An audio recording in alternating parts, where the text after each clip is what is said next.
Well, ladies and gentlemen, boys and girls, everybody from all around the world, hello and welcome to another episode of The Watchable with me, your host, Jean-Luc. Let's make some noise together. Clap it up, get excited. Wherever you are, we're almost through the week. We're almost at the weekend, and we got so much to discuss, and we're almost at a big-time fight night, or rather multiple nights, as we got Boots Ennis, we got Fundora versus Thurman. We got a whole host of potential fights that get ready to get married, like Zias and Boots, and we have so many takes, opinions, debates, and outright discussions to be had on the ripple effects of what this weekend can be for the world of boxing, as well as and beyond with other sports as well that we talk about on this show. Because again, we talk about everything in the world of sports as a whole. We appreciate you tuning in. We appreciate you listening. Hey, I am Jean-Luc Welch. We're so glad that you're here. Welcome to the show, and I can't wait to see you have some fun, have some conversation, have some debate. Join in for the ride. If you haven't already, go ahead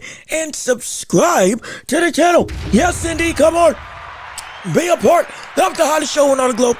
Be sure to leave a like on the video, comment your thoughts and opinions, subscribe to the channel like I said before, and please keep on going through and do the most important thing, which is to share the show with everybody that you know, so we can keep on building up this empire together. All with you and your support, we can grow bigger, better, and stronger. And if you want to support the channel, hey, we got Cash App, PayPal, links down below in the description. Super chat, super gifts, stickers, and the like. If you can support, would mean the world to me. We want to see your conversations in the chat on the side, and we got a whole host of stuff that we can talk about on today. Real quick, had to get something to drink. Had to get my drink. Had to get myself together. I am excited. I am elated, and I can't wait to talk with you all on today. We even got some people in the chat already. Like with Frankie Z. What's going on with you? How you doing? Good to see you. Welcome to the show. We're so happy that you're here on our airways on today. Let me see. I want to say, is it Median? Is it Asger Median? What's going on with you? Thank you for tuning in. If I pronounced it wrong, I do apologize, but what's going on with it? Salute to you, and we appreciate you on the show. Hopefully, you're having a great afternoon. Hopefully, you're enjoying your time. I know I'm up. I got myself some iced coffee, have myself some waffles, have myself some egos, have myself an abundance. Maybe not in abundance, but enough to get me through the morning. As we got a roughly an hour, 30 to 2 hours plus on this show to talk about with you on everything involving the boxing landscape and beyond. And without further ado, we got boxing to cover. We got sports to damage. We got entertainment to provide. And we got your voice that we want to hear. So with all that being said, ladies and gentlemen, boys and girls, it's time to talk boxing. It's time to talk sports. And it's time to step into the ring. Buddy, come on, ring the bell. Let's get it started. Round one of this show going underway. And we got a whole host of topics that we can cover. Like I said, there's a bunch of fights happening this week and on March 28th. And I think also 29th, with a lot of big news and a big, essentially big fight discussions. The biggest of which is Fundora versus Thurman. But we're going to address that second, though, because the first thing I want to talk about, if we got the time, as you can see in the thumbnail, is the greatness of the potential future star of the heavyweight division, Boots Ennis. Yes, indeed. Come on, let's switch gears. Let's change it up right now. Boots Ennis versus Franklin happening on this weekend, March 28th, probably in the afternoon. If you're over here in the States, or late at night if you are over in the UK, I believe. And we are about to see what I think is going to be one of the biggest jumps in a man's career from the perspective of the outlook of dominance in the greater scheme of the heavyweight world. Oh, yes, indeed. Yeah, I'm telling you, that's the topic we're going to discuss. This fight in particular, how much can we see Itauma grow from the last performance that he had against the likes of Dillian Whyte? If you did not know, Boots Ennis in his last outing against a former heavyweight championship contender in Dillian Whyte went through the ringer and completely washed away the likes of Dillian Whyte, knocking him out in a minute. What was it? A minute and 28 seconds, something along those lines, in a manner that was outright spectacular, stupendous, utterly scary. I mean, horrific in its action and sublime in its execution. Has everybody really expediting the process of looking at Boots Ennis as the next, or one of the next, heavyweight greats in this next generation of the landscape of the Showtime division, the box office division, where the big men rumble and fall like trees and stomp through the ring like they're giants, because they are. That's what we're expecting to see from Boots Ennis as leading the charge as potentially the best out there. And I think that we're going to see in this fight with Franklin that very further stamping of these claims that we have about Itauma, because we have to understand now. We've seen Jermaine Franklin lose. Yes, like he said, we lost against the likes of Anthony Joshua. We've seen him win controversial victories like he did in his last fight against the 6'5", 6'6" tall brother that I thought should have beat him, but he still couldn't knock him down. I don't think he's gotten knocked out in his career, if I remember correctly. So this type of statement, putting somebody down for the first time in their entirety, is a very needed thing. Why? Because one, it keeps the streak of what's been going on for Itauma throughout the majority of his career. And if you didn't know, Moses Itauma currently undefeated. I believe he is 14-0 in his career with 13 knockouts on his resume. If I remember correctly, let me go through and check the stats real quick just to make sure I'm talking correctly, because I don't want to. I do want to. Lord knows I don't want to be the guy that comes through and messes up the conversation when it comes to most of the time. But the streak of runs and the streak of wins that he has been on has been something that's been nothing short of spectacular. Mind you, this is the same brother who's getting comparisons to potentially being the youngest, or not even being, excuse me, potentially matching the records of Mike Tyson, having a similar level of complete and utter domination. Now, I'm not saying Itauma is on that level. Let me be completely clear. Let me be completely clear on that. Hey. Let me tell you something. Ain't no way I'm going to come through and say that somebody's on that level.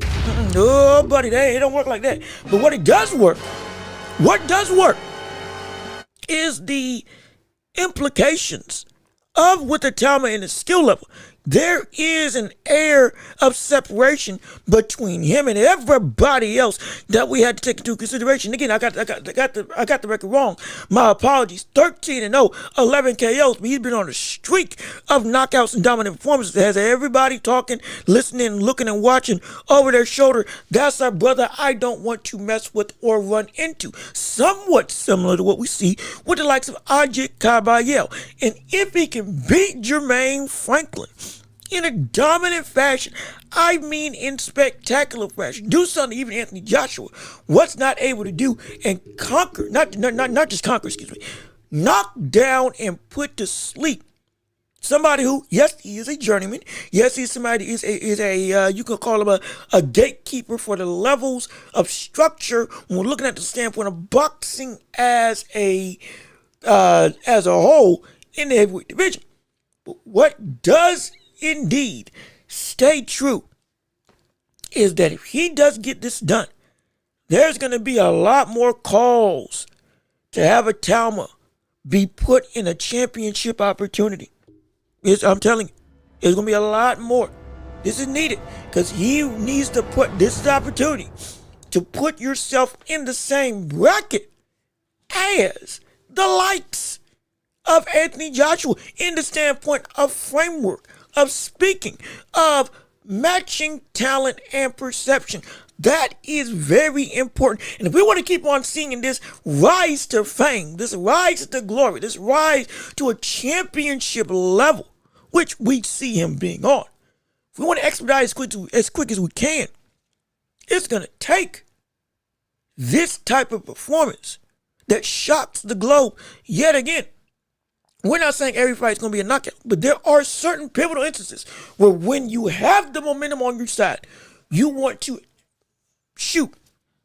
magnify as much as possible with back-to-back situations of great, and I mean spectacular, shocking all level appeal.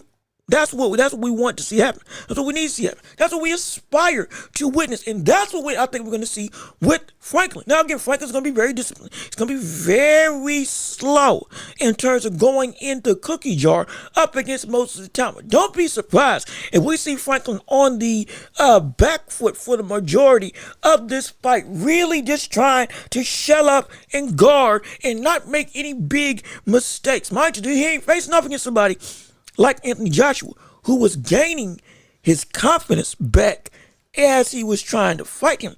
throughout his career. He is facing somebody who has all the confidence in the world and is still an incredibly dynamite puncher with legitimately great precision and patience.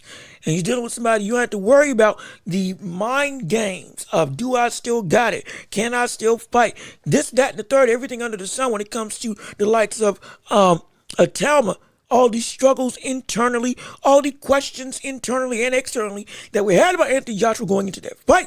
We don't have those conversations when we're talking about Moses Itauma. So we're going to see Jermaine most likely be incredibly conservative when it comes to taking on this task, really slowly dipping his toe into trying to get any offensive momentum. Don't be surprised if everybody doesn't throw a punch. Or at least, or it doesn't throw more than 10 punches in a round when going up against Itauma, unless he gets put in some serious trouble, which can be early. Then we're going to see probably round 6. Okay, now show's getting ready to end. Because Itauma is out buying and catching on. Oh, Jermaine doesn't want to throw. He's getting too defensive. He is not able to stop my right hook. And I can potentially take some stuff that we saw from the last opponent that Franklin had, who kept on laying those straight rights on the top of his dome. Hey, I can do that as well. And next thing you know, you're hurt, you're in trouble, and all of a sudden everybody's saying, uh-oh, we got a problem. We got a problem. And the crowd's going crazy. Everybody's saying, whoa. Everybody's getting all insane. You're going to hear the commentators saying, and he floats like a butterfly and hits like a tree. Commentators going crazy, talking everything under the sun. Next thing you know, the brother goes down and out in a bang of glory. And we're going to see Moses Itauma dominant in a performance that is complete, undeniable, expected, but still shocking. And it paves the way for another big-time fight that we can potentially see on the horizon when it comes to Moses Itauma. And that is a fight against one of the top 10 in the world of the heavyweight landscape. It could be Giyasov. Who knows? It could be Giyasov. Usyk even talked about Giyasov being one of the 10 strongest punchers he's ever faced.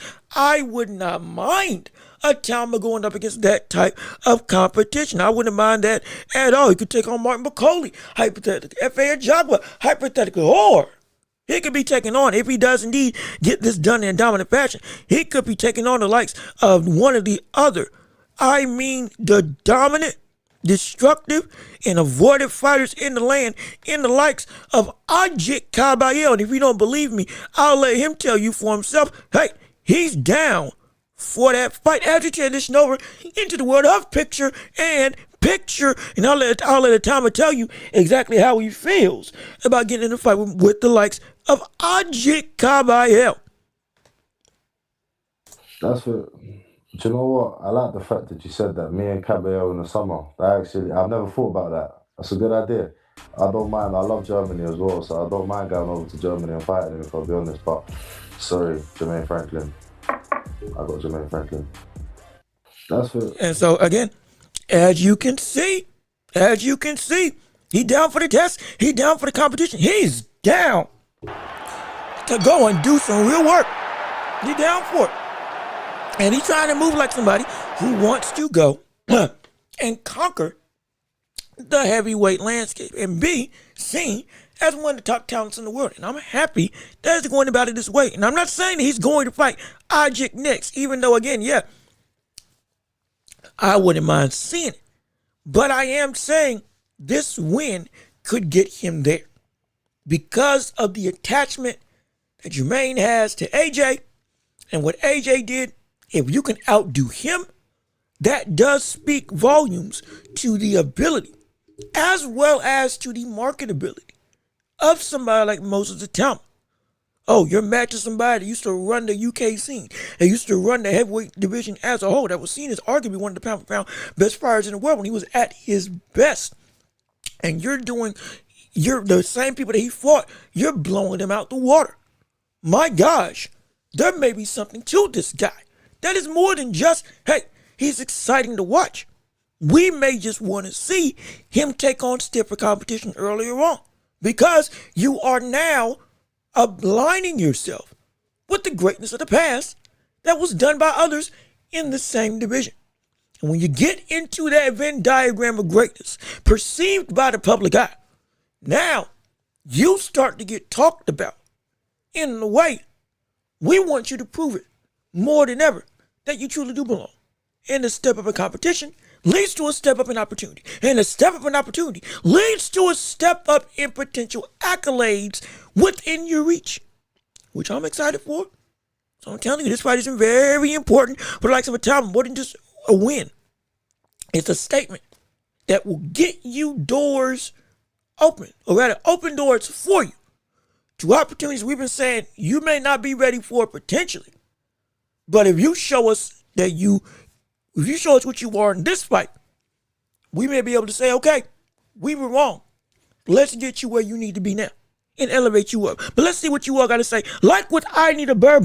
What's going on with you? Thank you for tuning into the show. We're so happy that you're here with us on today, on this afternoon. Let me see what you all have to say. Franklin getting his butt whooped. He almost lost his last fight. I'm pretty sure he was on the Canelo card with Bud. I don't think it was the Canelo card.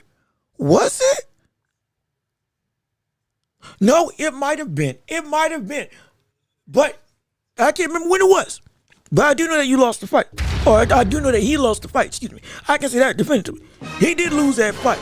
The fact that he got the win was shocking. For some people, this is going to be restitution for the likes of that bad win for Jermaine Franklin. And again, putting him down will be a big deal. It will, because he did something that AJ couldn't, and even his last opponent couldn't do. Again, I don't think Jermaine's been down in his career before, if I remember correctly. If I'm wrong, please correct me. No problem there. I just know that this should be devastating. It should be adding to the highlight reel. And it should help push the agenda. And yes, it's an agenda, but it's an agenda I'm buying into wholeheartedly. That this man, just like we see in the title of this video, this man is a tour de force that cannot be stopped by mortal man. And we say the next heavyweight great. We mean it. I mean it. Let me rephrase that. I mean it. I believe it. The next heavyweight monster. I do believe he is built like that. And I think that we're going to see that real run to monster stardom, the buying in from the public eye, both in the States and abroad, the wider acclaim of his dominance and destruction, painting the landscape of the heavyweight division and the whole of boxing as we know it into a tizzy, putting them in a frenzy, having everybody saying, my goodness, we haven't been this anticipatory of somebody coming up in the heavyweight division in a mighty long time since Anthony Joshua. From the jump of perspective, and he's going to be somebody that is insane, and I do mean insane, to witness and watch. And he's going to be somebody that takes over the minds and the hearts of boxing fans. I truly do believe it. And it's going to be a tough out if you ain't AJ Caballero, if you ain't Anthony Joshua, potentially, if you ain't Usyk, or Tyson Fury, which again, we don't know what Tyson Fury is going to look like up until he comes back against Madrimov in April. It's hard to say outside of that, what, top 4, top 5, top 6, though Anthony Joshua isn't in that top 5. But you get what I'm saying. Within that regime, within that dialect of conversation, when it comes to articulating greatness, he can put himself right in that pedestal. And if you aren't in that conversation, hard for me to say, hey, you can beat him. It's hard for me to say you can beat him. Because this man is a menace, and he's only getting better. He's only getting stronger. He's got so much poise. He's mature beyond his years. He's got power amongst the best in all of the heavyweight division. Hand speed is some of the quickest and most fluid that we have in the boxing world of the heavyweight landscape today. The combination of speed, flow, and outright fluidity, and being able to blend punches together, disguise the shots that he wants to throw, set stuff up with body shots and head shots, downstairs and upstairs, no weaknesses in the attack or in either hand. He is able to end you. He's got everything. Yes, he hasn't been chin checked. We understand. Yes, he still hasn't gone 12 rounds. May not need to go 12 rounds because of the fact he's putting people to sleep before then. There's still questions. We understand. But questions do not negate what we're seeing. I can't even say that it's raw potential that we have from Moses Itauma because it's more polished than most of the other actual raw prospects that we have in the heavyweight war today. He's more polished than the likes of Jared Anderson. He's more polished than the likes of Richard Torres. And I respect both of them. Richard Torres, we've talked about him on the show before. I am not bought in on his ability to be a dominant heavyweight skill-wise, but I do respect what he has in his arsenal, and it can be incredibly destructive. However, doesn't change the fact that Moses Itauma clearly, even with the Olympic pedigree, has more polish and has more shine on his game than him in terms of Torres. More polish and shine on his game than Jared Anderson. Shoot, he got more polish and shine on his game than the likes of Martin McCauley. And McCauley's top 10. He's got more polish on his game than F.A. Jogba. And F.A. Jogba is top 10. And right now, Itauma, I believe it's not even, he's ranked in the top, I think he's ranked number 1, number 2. Is it the WBA? WBO, one of those sanctioning bodies. He is ranked highly. But it's still, on the whole, you can argue, okay, 8-9. If you want to just look at it objectively, from my perspective, even though he's only got 13 fights on his resume. And thank you, I appreciate the help. Thank you, I appreciate the bird. The WBO, when it comes to him as the rankings of his, the rankings of where he stands in the heavyweight world per sanctioning body. Thank you. He's ranked by the WBO very highly. I appreciate the help. But getting back to rounding out the conversation, the brother he's a monster. Even if you look at the top 10 right now, it's hard to say that he ain't better than a couple of those names that are already up there. Or at least if he got in the ring with them, you wouldn't be surprised if you said, hey, you know what? This cat, I wouldn't be shocked if he beat him. I wouldn't. You put him in the ring with Big Bang Jang. I'd be scared if we're going to get caught and get knocked out. Yeah, absolutely. But I tell you this, I wouldn't be surprised if we said, hey, Itauma gets him out of there just like with RJ Caballero. And potentially does it not going to the body, but going upstairs to the head. I wouldn't be surprised at that. I would not be surprised at that. I wouldn't be surprised if he got F.A. Jogba out of there. I wouldn't be surprised if he gave RJ Caballero the hardest fight of his career if he got in the ring with him.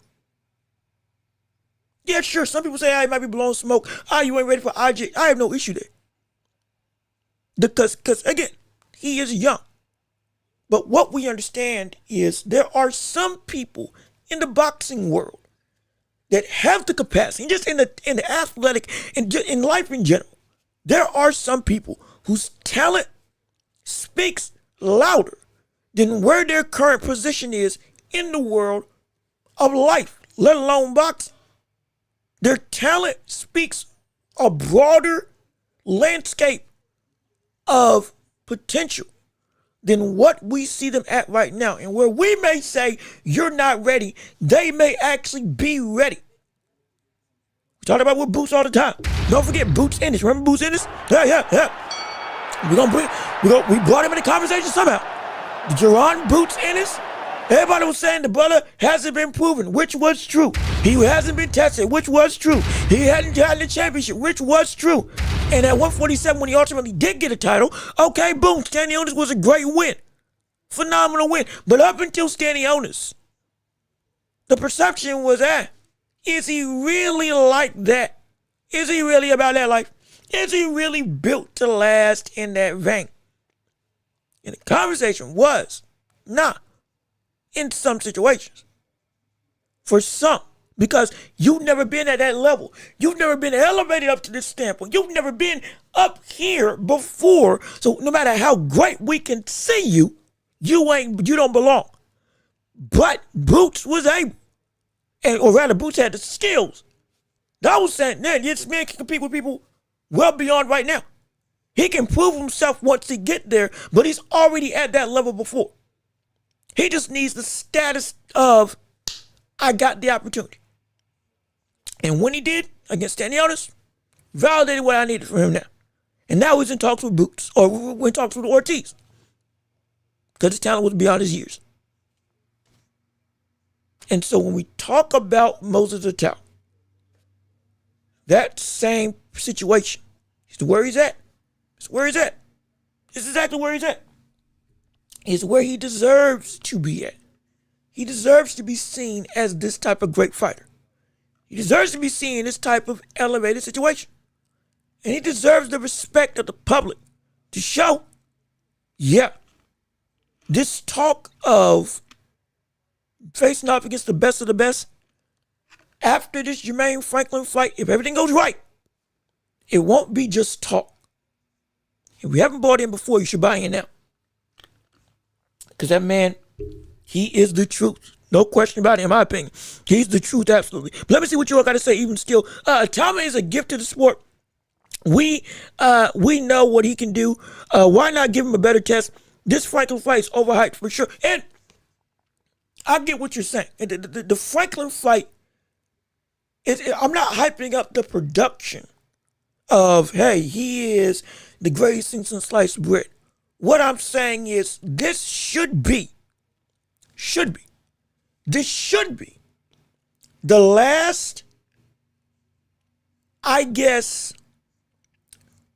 I don't want to call it a tune-up, but the last fine-tuning station of Moses Itauma before he ultimately swings for the fences and goes after the bigger monsters in the division.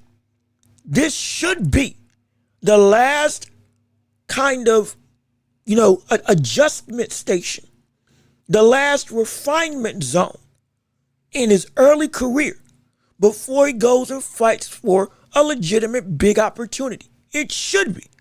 And I say that because when we're looking at the landscape of boxing, we got to look at history as well. Don't forget, Roy Jones Jr. Was 14-0 before he ultimately stepped up his competition. I mean, he stepped up his competition, yes, but it was about 14 and 15-0 that he went, okay, now I'm starting to get title opportunities. Now I'm starting to fight against bigger ranked guys. And now, boom, I'm working my way quickly to a championship. Mike Tyson fought 19 times in a year, or 17 times, in a year. 14 of those were legitimately, as we know, some were fodder, absolutely, but others, it was like, okay, we're starting to see a real step up. Somebody who's been proven, somebody who's tested, somebody who's actually big, somebody who should be able or have the wherewithal to handle that type of Mighty Mouse level power that Mike Tyson had at his disposal, which he did. But around fight 15 is when things started picking up a little bit. This is where we're seeing with the Itauma. Anthony Joshua, roughly the similar thing.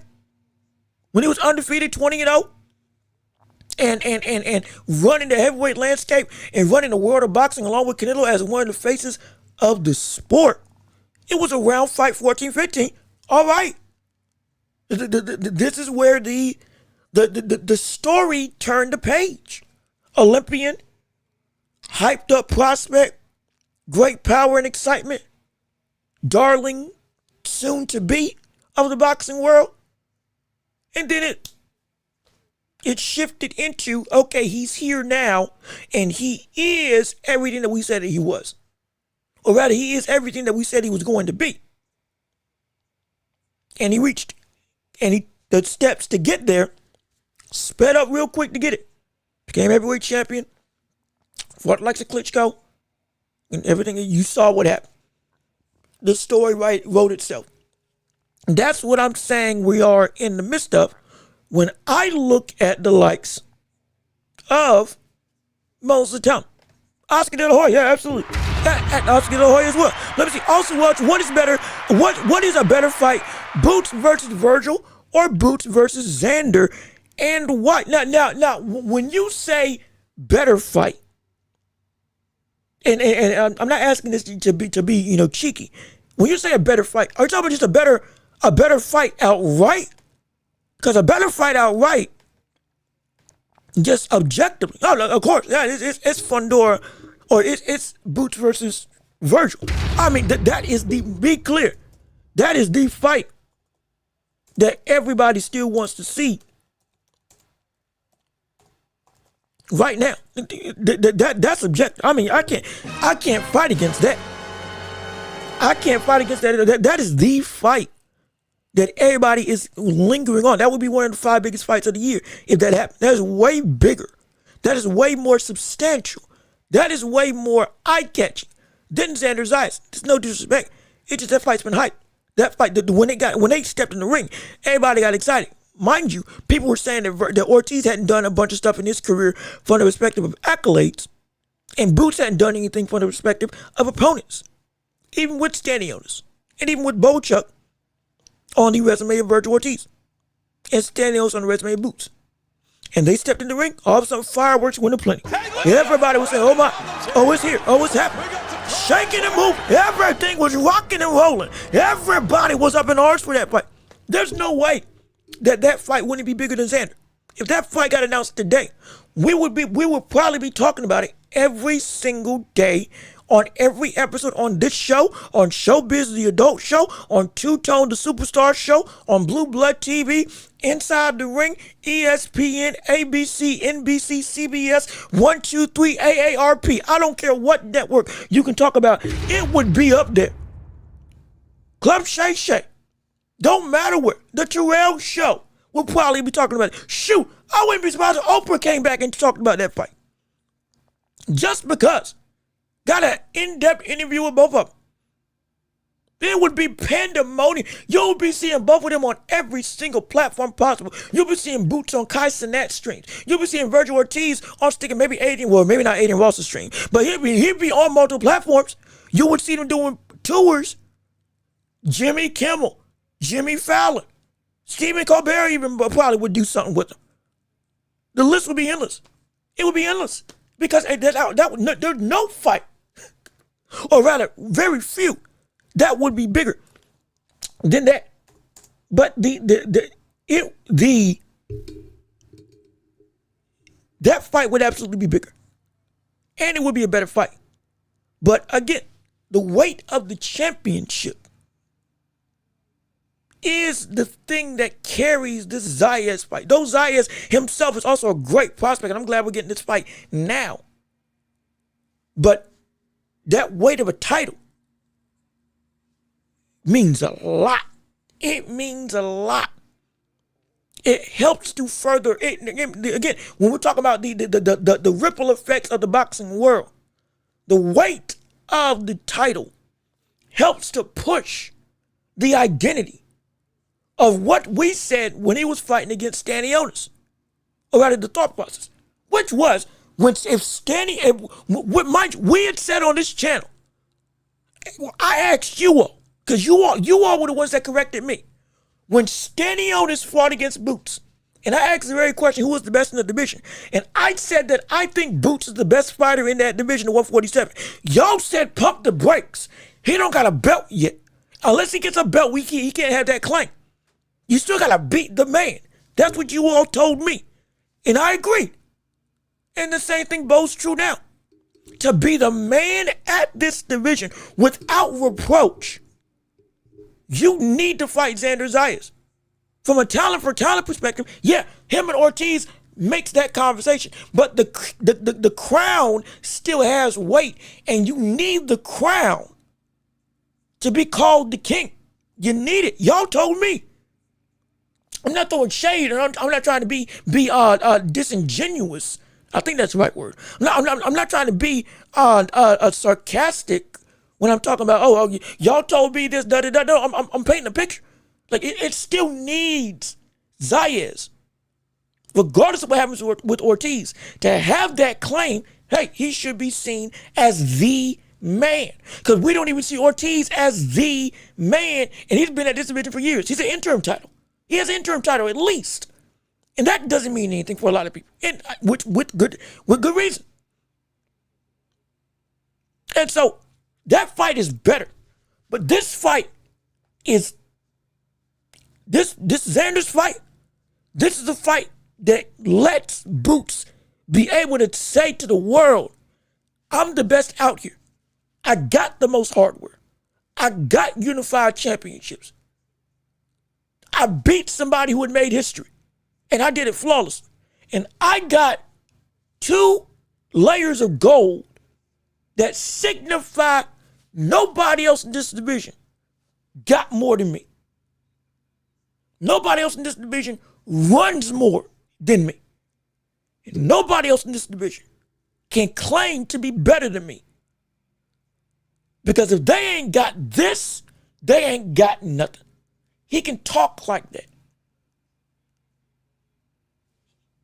So Boots and Ortiz, vastly better fight. Vastly bigger fight. From a talent for talent perspective, it is the fight. This is the fight to see who's the best boxer in this division. But to say who's the outright king, Boots needs to go through Zayas and get the crown so that there can be no dispute. Yeah, I'm the man. Because people can still hold it against him. Yeah, you ain't got a belt. Yeah, it don't matter if you beat Ortiz, you ain't got a belt. All this stuff. Yeah, you're the best talent, but you don't run this division. Even if you are the guy that we say is the best in the division, from a fight perspective, you want the man. That's what Zayas is important. It's very impactful, very, and I do mean very, very impactful for what needs to happen. So yeah, I'm absolutely down for it. I can't wait to see it. And again, just my thoughts. But I want to hear what you all got to say on the production. Oh wait, hold on. Whoa. I was supposed to be transitioning over into the topic. I think I spelled debate wrong. Hold on a minute. There we go. There we go. I finally got it right. But let me see what you all got to say. Even still, in all honesty, I think. You think Boots gets Zen out of it? Yeah, I do. I think he gets him out of it. I think he gets him out of there. I absolutely do believe he gets him out of there. No question about it. Also, hey, Matt Borgerson, what's going on with that? How you doing? Good to see. Welcome back to the show, brother. Welcome back. I'm glad you're here. So glad you joined on the show. We appreciate you. Always had a great conversation with you. We're glad that you tuned into our humble abode of the Watcher. Well, hopefully you left a like on the video. Hopefully, I know you've already subscribed, but hopefully you keep on sharing the show. And if you haven't already, hey, subscribe to the channel and share the show with everybody that you know, because we love it. We appreciate it. And we can't wait to grow with you all in the sport. But let me tell you, y'all got a lot of chats. My gosh, I wasn't trying to avoid y'all, but I was just trying to get that last point off. Let me read through these real quick. Let me see. Bro, Showbiz, we'll talk about Devin Haney and Ryan Garcia anyways. I mean, he would not. Granted, it's a big fight. We're still leading up to it. I ain't got a problem talking about it now. There's a lot you can break down with that fight. But like the moment at hand, you know, I try to run the most recent stuff that's coming up while also implementing the bigger stuff down the line, which again, all of us have their own style. Showbiz does his thing, Blue Blood does his thing, and we love it regardless. All of it adds to the conversation that makes this sport so great. So credit to him, absolutely. No, I ain't got nothing against that. No, I ain't got nothing against that at all. It's phenomenal. But let me see. I was watching Boots versus Carr in 2, and I don't know, Welch. I have a feeling Virgil can touch his jaw. Oh, he can. Be clear, he can. Don't get it twisted. He can. He can. That's exactly why I'm saying he can get hurt.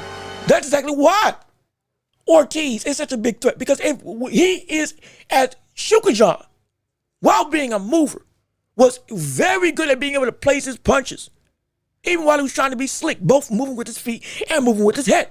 Virgil Ortiz, he may not be as fleet-footed, but the precision is also still there with the more destructive nature.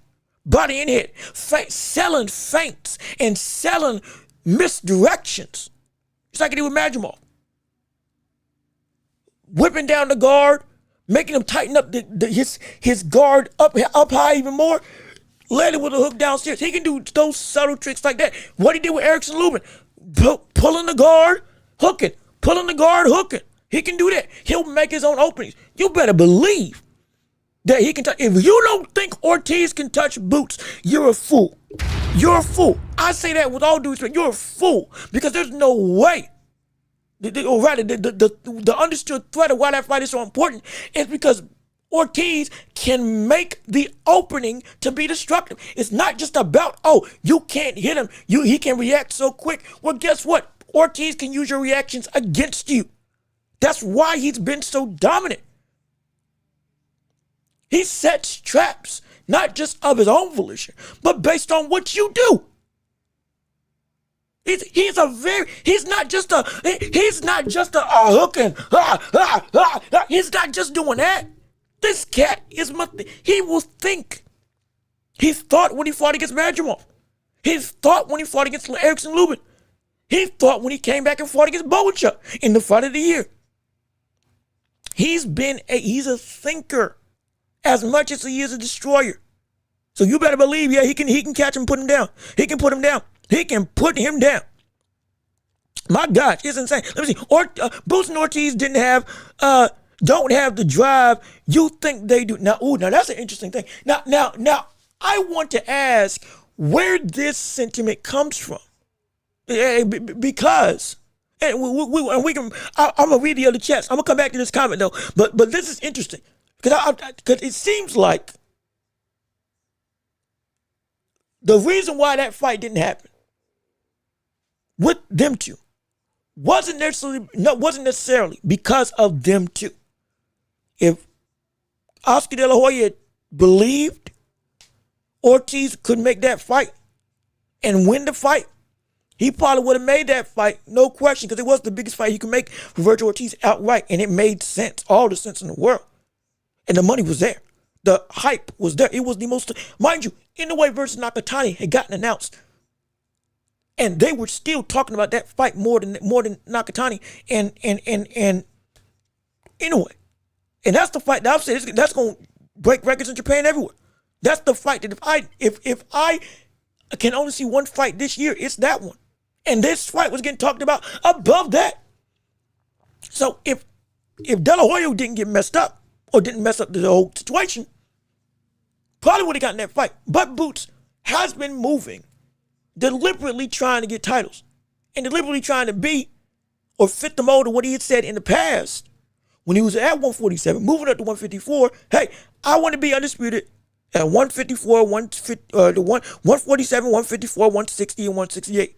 Remember that tweet was it 2 years ago? Drug his feet at 147, finally got unified, never went for undisputed. Understandable. We didn't like that, but at least he got two of them. Then he moved up. Wanted to tune up. I said, I'm fine with the tune up if you only take one. Got his tune up. Now he's going after, okay, give me Ortiz. Up now, give me Zayas. You can say, if you want to say Zayas is the weakest champion of this sect, that's fine. But he's still a champion. And in the second fight, he's going after the unified titles. That's moving like somebody that I say, we've been asking him to move. We've been asking him to move like that. So I think it's, I don't know. I don't know. Now, Ortiz, where he goes now after he can't fight Boots, we're going to see if he really is about that action, if he still wants to go and move up in the ladder of competition. Because he can still fight some people. He can try to get a fight with Fundora after the likes of Boots, or after the likes of Fundora and Keith Thurman. He can try to, he can push to get that fight. He can step in the ring with him if he wants to. And say, hey, give me what I want. Give me some smoke. Give me the title shot I deserve. Because I've been here for a long time. So we're going to see how he moves. But let's hold the jury out on Ortiz up until after Fundora and Thurman. How he moves after that, we're going to see. But Boots, this ain't biased. I'm just talking about directly from what we've seen. I think he's shown, okay, now he's moving like a champion that we want to see. Or trying to be great in a way that we've been asking him to be great for in a mighty long time. Virgil's always been the man. If you compare Virgil's resume to Boots on BoxRec, you can see Virgil's been fighting some killers, Bowenchuk, Mean Machine, Madrimov, Lubin. Yeah, no, he has. Mind you, I'm never discredited. You bring up these names and all these performances, and mind you, he's still undefeated, which is ridiculous. Mind you, Murderer's Row at 154, the deepest division in boxing, there's nowhere to run. There's nowhere to run. No, ain't nowhere to run. But let me keep on, but I want to make sure I go through and read everybody as much as I can. Let me see, Teddy Berkshire, how you doing? Good to see you. Teddy, I'm not trying to go with you. I ain't got longer than 5 minutes. Here we go. I'm running through competition. We got a lot of people talking. I'm trying to read as much as I can. Oh, man. I'm trying to talk as much as I can, so I'm going to read through as much as quickly as I can go through. Thank you for tuning in. We appreciate you joining in on the show. Hopefully, leave a like on the video. Let me read your thoughts real quick before you got to get back on out of here. I thought Ortiz retiring because of Golden Boy contract. I haven't heard that. I don't think that's true. We're going to see it. If it is true, we're going to find out in a couple weeks, though. But I believe that's false, and he's just going to ride out his contract, keep on fighting, most likely, but just like once he gets gone out of Golden Boy, then, okay, we'll probably see the big movers and shakers of what he wants to do. But again, we'll hold out. We'll hold out up until then. Itauma gets his first real fight. I'm seeing it going to distance and exposing Itauma's weaknesses. Now, if it goes to distance, I will be shocked. But that's also a thing that people said that they want to have happen. They haven't seen Itauma go to distance. That's one of the biggest criticisms. It hasn't been going to distance a lot, if at all. Again, 13-0, 11 KOs. Almost every fight except for 2 has been by KO. And so the brother, the last 3 fights he's been in the ring, some stats said only 7 minutes collectively. It's ridiculous, but it's impressive nonetheless. If he gets the distance against Jermaine Franklin, it's understandable. Why? Because AJ went the distance against him as well. Now, the destruction that happens in those 36 minutes, that's another conversation we want to see. If he can get him out of there, that's even better of the conversation that adds to he can be oh so great. This is why he's not the greatest fighter, but if he wants to belong in the greatness conversation, he needs to get Jermaine Franklin done in or do what David Benavidez. It may go 12, but I am beating you up to the point that you are forever changed, and it's not even close. Either one is good on me. That's what I want to see happen. But if the weaknesses do get exposed, we will talk about it. But I doubt Jermaine's going to be the one to show it. But either way, let me see. But Itauma gets a split decision. I think it's going to be by unanimous decision or straight up KO, in my opinion. But let me see. Thurman gets stopped by ref mercy before the 10th. I got him. You know what? I would change my mind. I had that fight as a fight where and we're getting ready to transition over into talking about that fight happened this weekend. But I had that fight going through and Fundora having a KO. You know what? I think I might have to change that. But we're going to talk about that again in the next segment on this show. I don't doubt that Thurman can't get stopped. He can get stopped. Oh, yes, he can. If you can make Tim Tszyu quit, you can make Keith Thurman quit.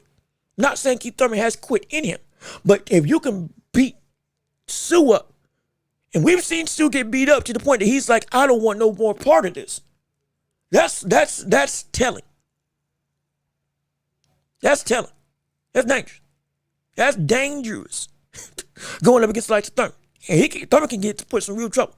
However, something's telling me it might not go as just straight up.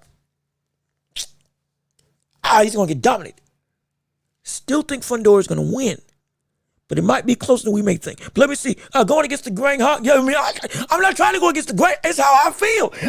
Y'all come to see how I feel, don't you? Y'all come to see how I'm giving you my straight up opinions. Like I said, look, I ain't got nothing else to hang my hat on. So this is all I got at this point. This is all I got. But let me keep on reading what y'all. If I give y'all something fake, y'all be telling me I'm a fanboy. I'm pushing agendas. I'm not you. This ain't a buddy that actually knows the stuff. He just trying to vie for his fighter. Which again, if you do that, no problem there. I love vying for my favorite fighters too. But again, on this show, what's our moniker? We try to keep it as unbiased as possible to tell the timeline of the sports world correctly. That's all we trying to do. Even with my biases that I may have, we try to keep it as level playing field as possible. So at least that's what I'm trying to do anyway. It looked like defiance. Yeah. All of a sudden, I'm just planting my feet and saying all of y'all are wrong. I know I'm the only one that knows what I'm doing. Oh Lord. Oh man, that's that's funny. And that's funny. See, it's all good. You're gonna wish you would stay with your original though. Look, hey, look, if I'm wrong, I'm wrong. I ain't got no issue with that. Like I said, I've been wrong before, and I'll probably be wrong again. I'm just saying from what I've seen from Thurman of recent, more importantly, the way he was talking about how he's going to attack Fundora, that has me thinking a little bit more. There might be a little bit more resistance. Not saying there wasn't going to be, but there might be a little bit more to this conundrum of handling 6'5" of legitimate power when it comes to the punching ability and the length and the reach. Getting around those long limbs might be something that can actually be attainable for the likes of Thurman. But we're going to touch on that segment next in a little bit. Let me just get to the last chats on this Boots in this conversation. Compared to Boots, his best opponents are Avanese and Karen Stanionis. I hate how they compare Stanionis to Virgil. Difference is Stanionis got no head movement. That's his problem. And mind you, this will be the last thing I'm on Boots before we transition over into Thurman Fundora, which I'm very excited to talk about. But this is true. But also, there's an other end of the spectrum. People comparing Stanionis to Boots. You can't compare the two because people comparing Stanionis to Virgil. You can't compare the two because he's completely better. Virgil's completely better than Stanionis. Not a question in my mind. He is leagues better than Stanionis. However, the other end of the spectrum, which I've been trying to fight against, people look at Stanionis and they say, I'm not impressed because that wasn't a good win. Understand, both things can be true. You can't compare Stanionis to Virgil to say that, hey, if he can beat him, he can show enough beat him. You can't do that. At the same breath, what Boots showed against a fighter in Stanionis has some weight to say, okay, he showed evolution. And at this top level at that division, before he fully leveled up into this division, I gotta say, I'm impressed. That was a good win. That deserved respect. Stanionis is not a joke, even though he's not better than Virgil Ortiz.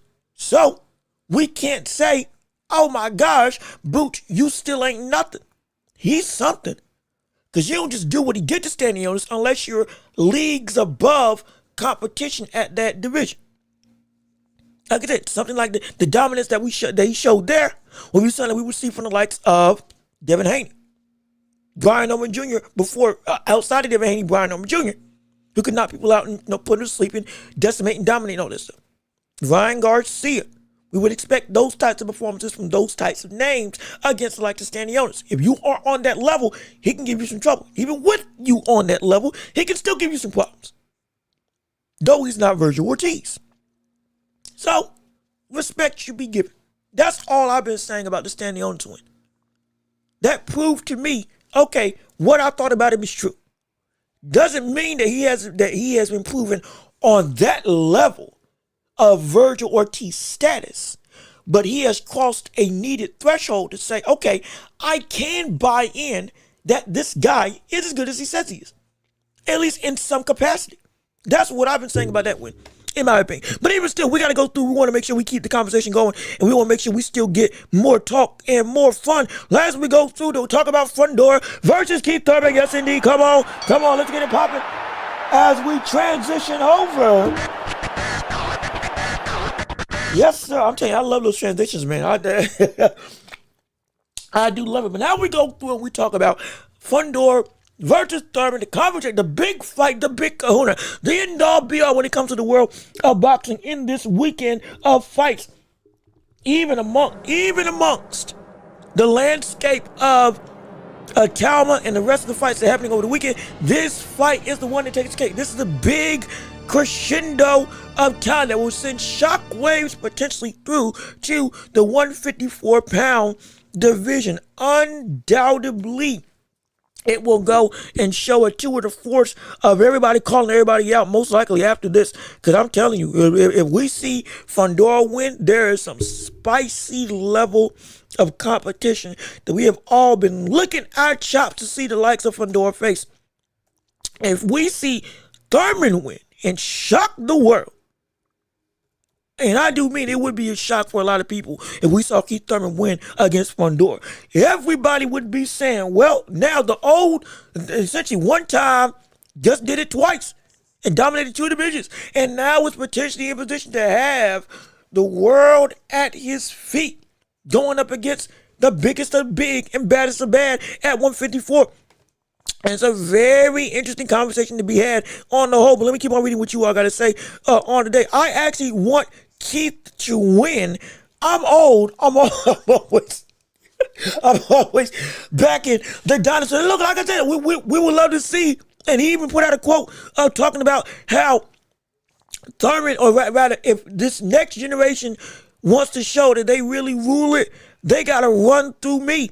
They got to get me out of there. His words, not mine, and it makes sense as some. Now, granted, he's been out the game for a little bit, so it might not make as much sense to a lot of people because hey, did the game already pass you by because you've been gone for so long? But if he's able to show that, hey, I still got it, y'all still better respect me. There's going to be some real interesting conversations involving exactly how long can this run go? But let me see. I want to hear your thoughts as to who you think is going to win and why before we continue going forward in our discussion of conversation. Let me see. But I just see an ugly massacre. If Thurman tries to come in quick and make it uncomfortable, he's getting KO'd early. Now, see, here's the problem. He's going to have to. There's no way Thurman can win boxing on the outside. If he had the speed of a prime Manny Pacquiao, okay, we can have that conversation. That would be a scary thought. If he had the speed, the darting in and out speed of Pacquiao, okay, you could hear me a little bit better on the conversation of we could see Thurman potentially mitigate and actually handle, or at least stay true to holding some control on that outside vein. But almost assuredly, just like with Erickson Lubin, just like with Tim Tszyu, and everybody else that's fought against Fundora, you're going to lose that battle most likely. At least after Tim Tszyu, you're definitely most likely going to lose the battle because he's using more of the outside game.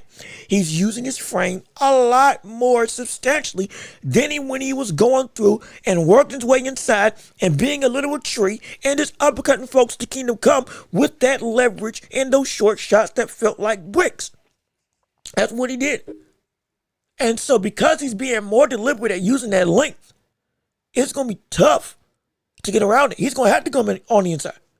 There's no way he can win this fight, most likely, unless he goes through and is able to dip in, literally close a foot of space, land shots, and then evade in or get out. Don't get caught in the clinch.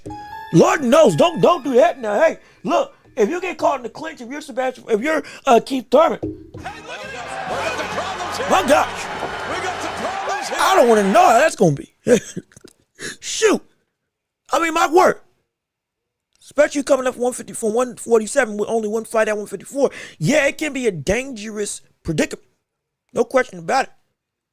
However, it's what needs to be done. It's most likely, it's not even most likely. It is what needs to be done. Because if he doesn't, it's going to be chopping, jab, chopping right hand, long hook, backing up. You try to come in, another right hand on the head of Thurman.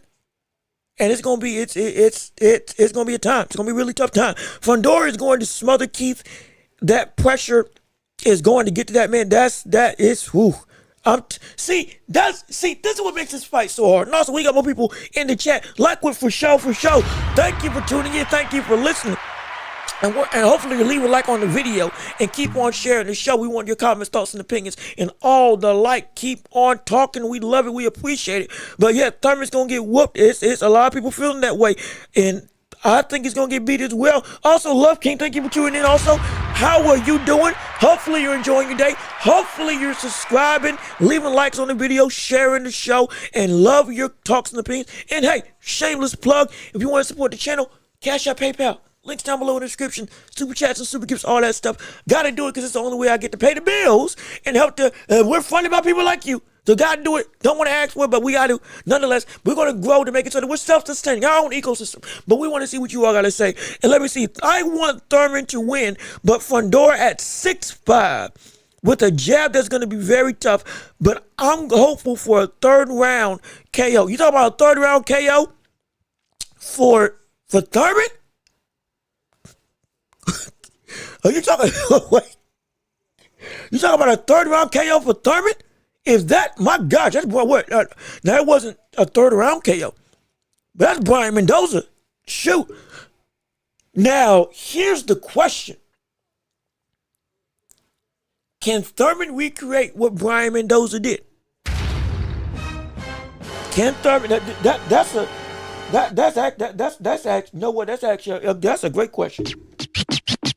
Can Thurman recreate what exactly Brian Mendoza did when he knocked out Sebastian Fundora?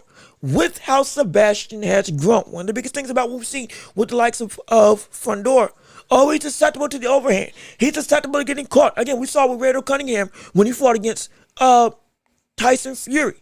The overhand right on a taller fighter is a very good death blow when it comes to landing the big shot that changes the entire game of the fight. No question. However, since that time that he got caught by Brian Mendoza, has he been laden with the same mistakes? More specifically, since the fight with Tim Tszyu won, has he made those same mistakes? We can get caught like that. Yes, he got knocked down against Erickson Lubin. Yeah, sure. But again, he fought back and won. And what he got knocked down with wasn't the same shot where, oh, somebody's ducking down and they coming over. In that situation, Fundora was more so mid-range. And he just stood there and got pieced up for a second and got put in trouble.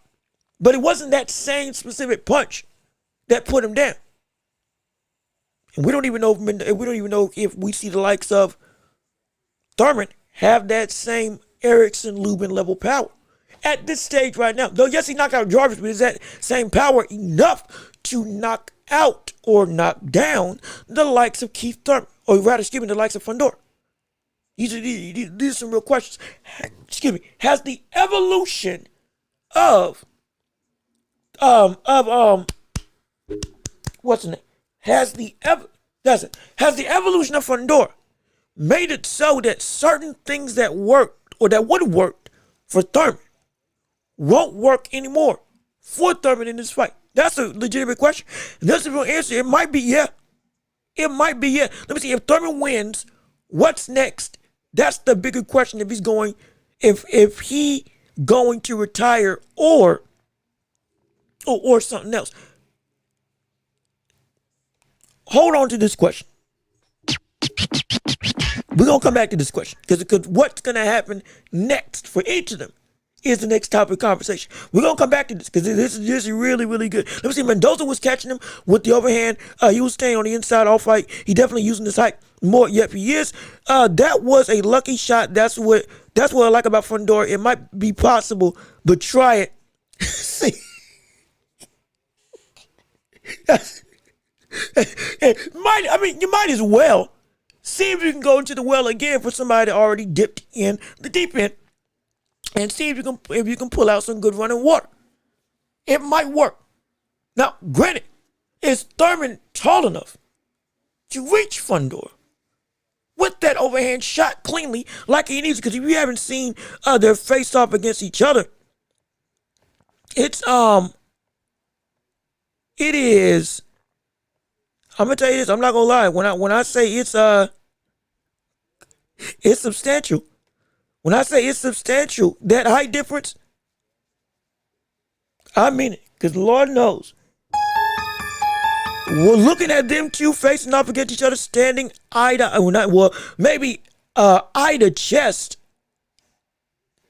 It's all when you see it. And I'm pulling up the clip right now so I can show you. It's almost preposterous. Understand, this is the type of, essentially, this is the struggle that he's trying to go above. This is what he's dealing with. As I pull up the clip right now for you all to see. This is what he's dealing with. This right here, and I don't know if I can play the music on this because again, copyright and whatnot. But if nothing's playing, I can be able to actually play this whole thing with sound. But like, There you go. Perfect, guys. perfect. Perfect. Look at this.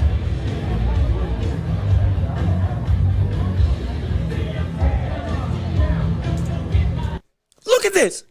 Look at this. Son, what in the world? This is what, are you kidding me? This is what we have to worry about? This is horrible. Yes. This is horrifying. Again, Sebastian Fundora is 2 inches, I think an inch, no, he's 2 inches taller than Russell Westbrook. He's the same height as Anthony Edwards in the NBA. This is preposterous. This man is half an inch shy of Michael Jordan at 6'6". He's 6'5.5". 80-inch reach. He's got the reach of Sting. It'll be what, the third longest reach in the heavyweight division? Second, I think actually it'd be the second long. No, it'd be tied. It'd be tied with Deontay Wilder. From the reach perspective. That's preposterous. That's 2 inches shorter than I think Ali's reach. This is ridiculous. When you're looking at before, look at this. Look at this. Now, granted, sure. I asked, could he reach him with the overhand? Yes, he can. He would be. But mind you, he's got to get this close to get there. That's going to be a danger zone and a tough task. That's going to be an incredibly tough task to deal with. It's preposterous to think about that this is that Thurman at what, 36, 37 years old? Gotta handle that? I mean, it's ludicrous to think about. It really is. I'm just, oh gosh, it's insane. Thurman is a tough, scrappy fighter. I can see him going to the body early and catching him. And again, now I've been looking for the clip talking about Thurman wanting to attack the body. He said it. I can't find it, and I don't know why. I saw it on social media. I had saved it. I was ready to pull it up, but I can't find it. But he essentially said, there's a lot of windows to break. We're going to break them. Nobody's attacked the body. It could work. Now, it also couldn't. Because has Fundora ever been hurt downstairs? I don't think I've ever seen him. Has it always led to when you attack the body, you get caught with a shot upstairs that knocks your head up almost every time? The answer is yes. So going to the body, unless you're jabbing and darting back out, you stay there. Oh, it's a preposterous sentiment. It's insane. It like that. You don't hear gunshots like that every time because you don't get your head knocked up every single time. That's what it's going to be like every single time. Unless you're moving, scoring, and then getting out of dodge. Because I don't know if you want to be able to land and stay put. Again, if this was Virgil Ortiz, completely different story. Completely different story. If this was Virgil Ortiz, or if this was a different type of power puncher, where, hey, it would be to their advantage, along with their chin, work on the inside, keep on pressuring and staying put, because you can handle yourself in that amalgamation of limbs and length when you're going through and landing downstairs and still trying to work and be safe. You can do it.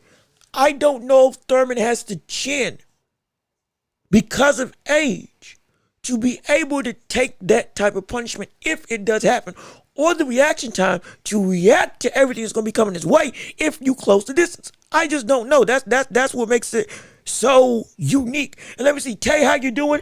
Good to see you. Thank you for tuning into the show. The height difference is great. It is great. It is great. It is. I think Thurman's like 5'7". Thurman's 5'7", and Fundora is 6'5". Thurman had to stand on the chair. The promotional image of what we're seeing from Fundora and Thurman It's literally Thurman standing on a chair trying to match the height of Fundora. That is just one example. And if you want to look at what he looks like in the gym now, when it comes to him training and sparring, in terms of Thurman, like this is what he's looking like. If I can actually.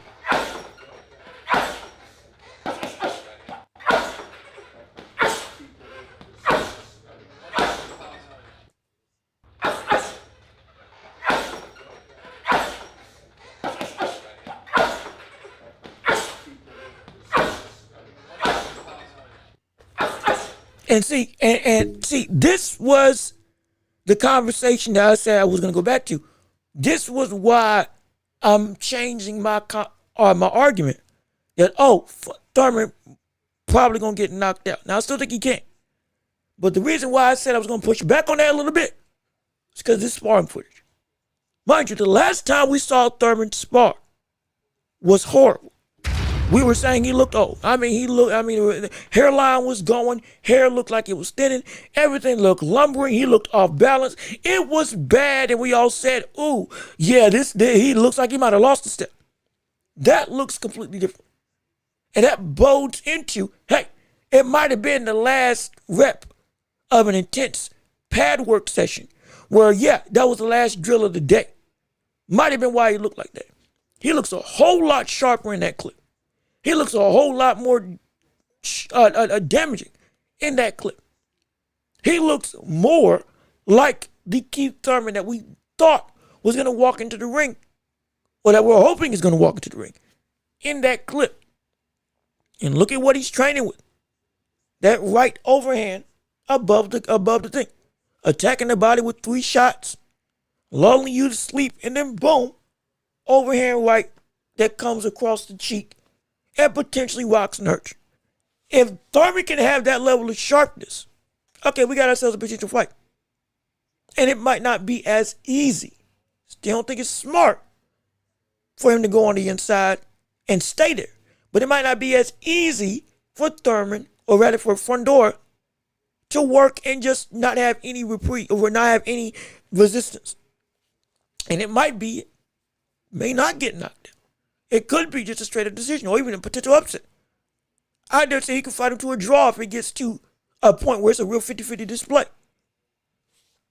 It's just the fact that the winding down of Thurman, because he's gonna have to, when I tell you one of the underappreciated things about Fundora, as somebody brought up, was the pressure. That pressure leads to fatigue.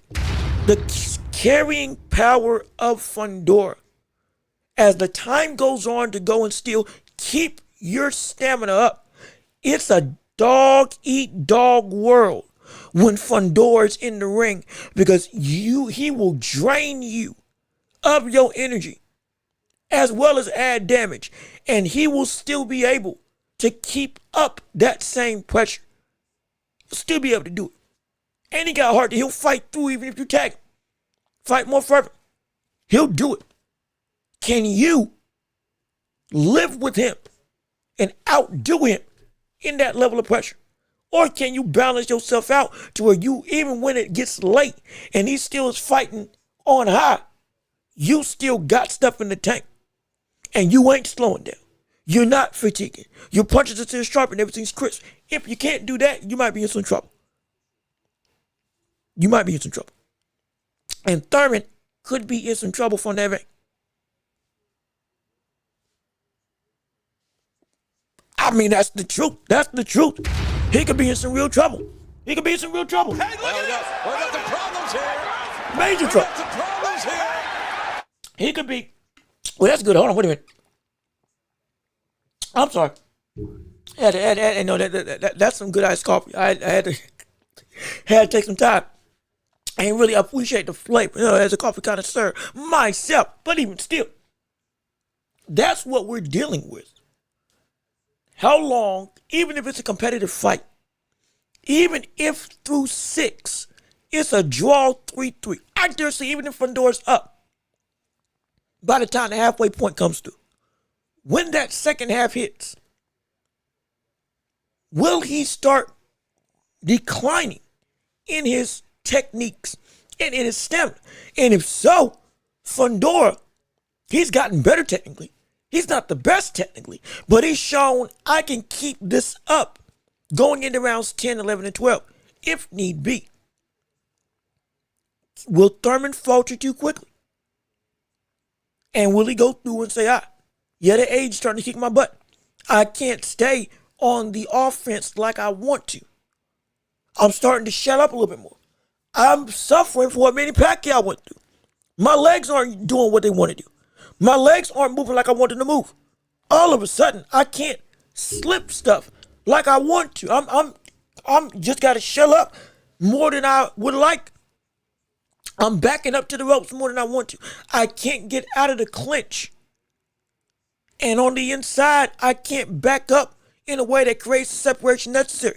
I'm getting caught with stuff and I can't go and be defensive like I need to because my energy is sapped. Because this high fight pressure is a lot. It's a lot. It's a lot. And that's where stuff can get, that's really where the question lies. Beyond just the punishment, beyond just can he do the damage, does he have the power still and all that stuff? Beyond all of that, are his feet still gonna work? Is his acumen still where it needs to be? Can he look like the Thurman of old? With all those answers potentially being yes, the biggest question is, well, can you keep it up? And if that answer is no, we could be in for a world of pain when it comes to Thurman in the second half of the fight, going in around 7 and on. Winning or losing the fight, it could be dangerous for him. But if he can have stamina, all right now. If he don't look like that other previous sparring footage that we saw of him, all right now. We could be in for a shot. I still have Fundora winning. Be clear now. Still got Fundora winning. Still have him beating Keith Thurman. But everything that Thurman needs to go right can get him the victory. But it's got to, it cannot go wrong in any way. Not at all. And even if everything does go right, if the stamina fails, Thurman fails. Point blank, period. I don't care when it happens. Unless it's the last 30 seconds of round 12. I don't care when it happens. If you drop off at some point, you're done. You're done. You're done. If you're Thurman, you're done. If at any time before round 10, we see Thurman start to gas out, he's done. We see him start to slow down, that output start to linger. The lethargic nature of his age potentially starts to show. He's done. Because if you got to fight imperfection against imperfection, I promise you, you're going to lose that battle. Because Fundora may not be perfect, but his imperfections, boy, they've left bodies in his wake. For Thurman, I don't know if his imperfections, if he starts to become less perfect, if he'll still be able to sustain the competitive nature. It's going to be a fun fight. It's going to be bloody. It's going to be bloody. But I guarantee you this. Thurman's going to cut. Thurman, he's going to give it all he got, but I do think he's going to lose. I do think he's going to lose. But more so, I'm starting to think now by decision than by KO. With that being said, I'm going to take Teddy Burkshot's advice. I'm going to stick with my KO. I'm going to stick with what I said initially. I'm going to keep with what I said originally. And tell you all, don't be surprised if it goes to unanimous decision. And Thurman doesn't get KO. I'm going to stick with the KO because I'm going to rock with what I came in the building with. I said I might change. I didn't say I would. But it was to paint. It was a ledger, or rather a vehicle to paint this picture of what this fight could be like and why there's a chance this could be more than just a old guard, new guard type of passing. It could be entertaining.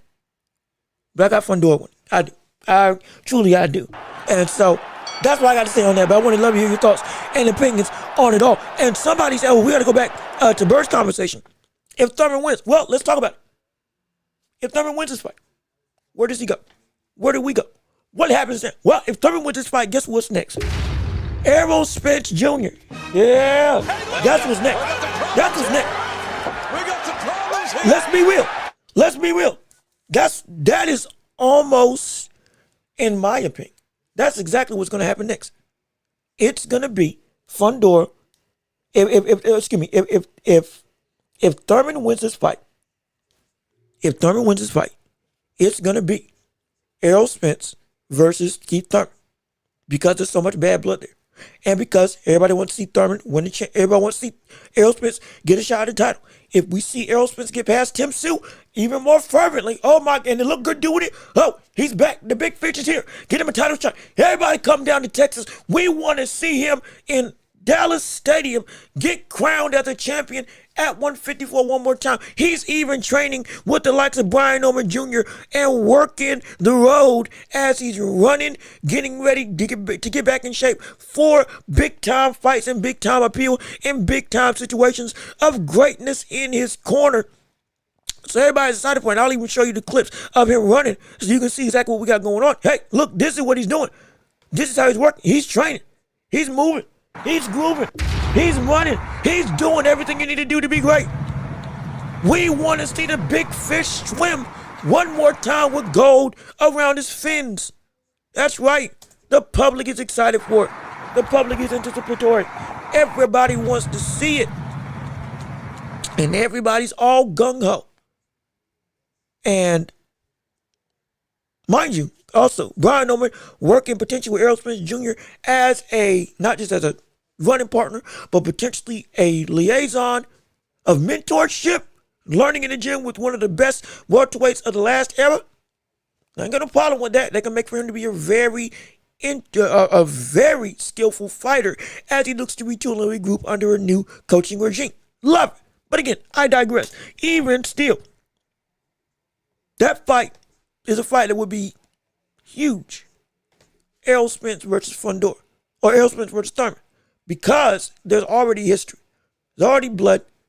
There's bad blood, There's already money there, and there is a huge swath of interest if we saw them throw down. And the selling of that fight would be incredible.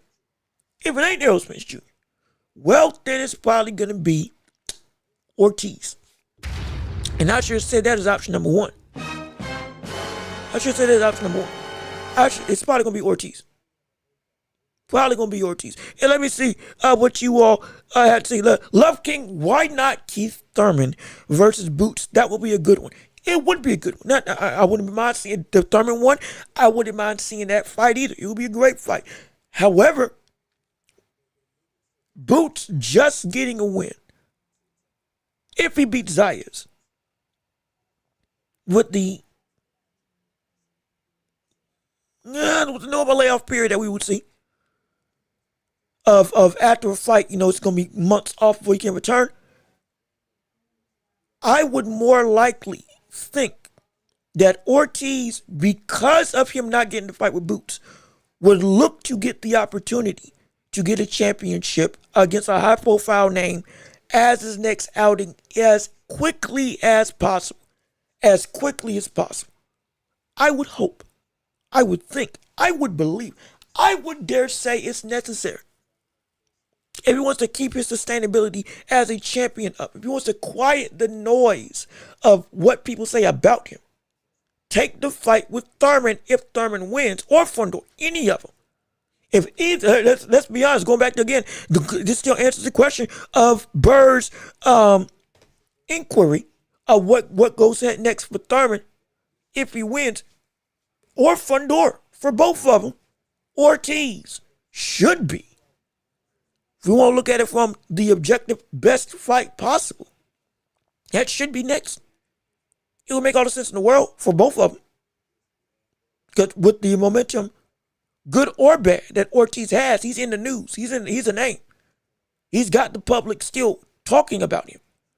Even if it's in a bad light. And people, they're going to want to pay to see him get proved wrong because they don't like him because, they feel, he ducked Boots. Well, the best way to do that and to prove that he's a fraud. Go beat him. Or Ortiz proves, hey, I'm really like that. He gets the title. Now you can't say nothing because he beat the champion.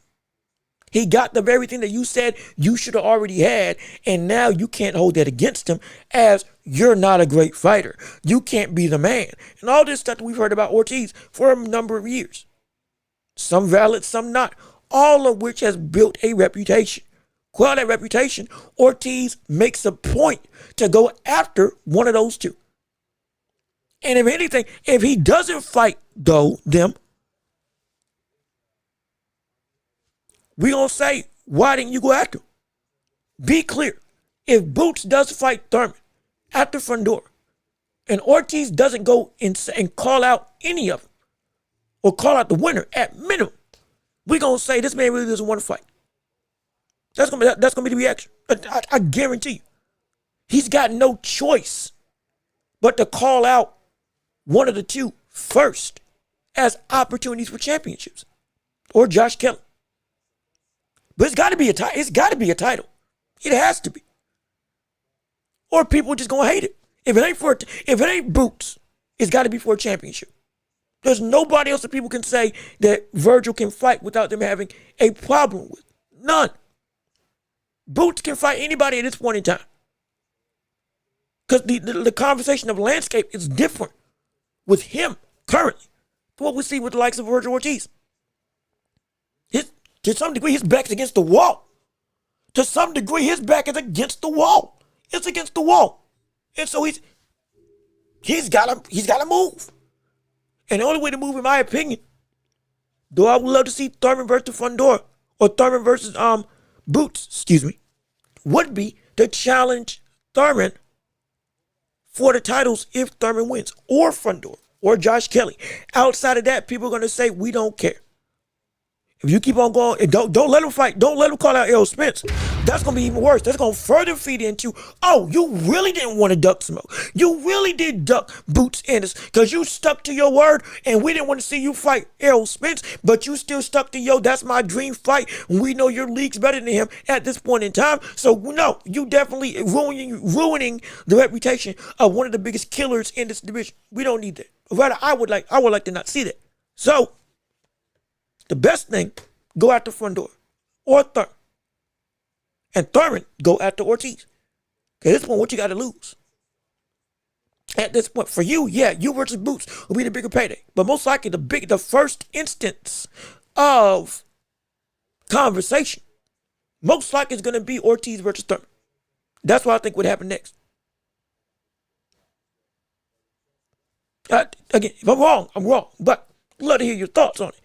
That's just how I feel about it. But let me see. Maybe Charlo might return and fight Thurman, if not Errol or Ortiz. Now, see, I would be very interested in a Thurman versus Charlo fight. The only problem is Charlo doesn't have the same power as Errol Spence. So he can't skip the line. If we saw, again, if Thurman lost, I would be more fervent. We're going to see Thurman versus Charlo or Thurman versus Spence. One of those two, most likely, we're going to see it fight. Leaning towards Charlo if he lost. But if Thurman wins, I can guarantee you this right now. Thurman's not going to waste his time trying to go after Charlo, and Charlo won't be able to skip the line to go and fight Thurman. There's no way. After 3 years off, you lost to Canelo. You left this division, and it got better without you there. And now you're trying to come back and say, I'm calling everybody under the sun without any repertoire, and you are back at the bottom?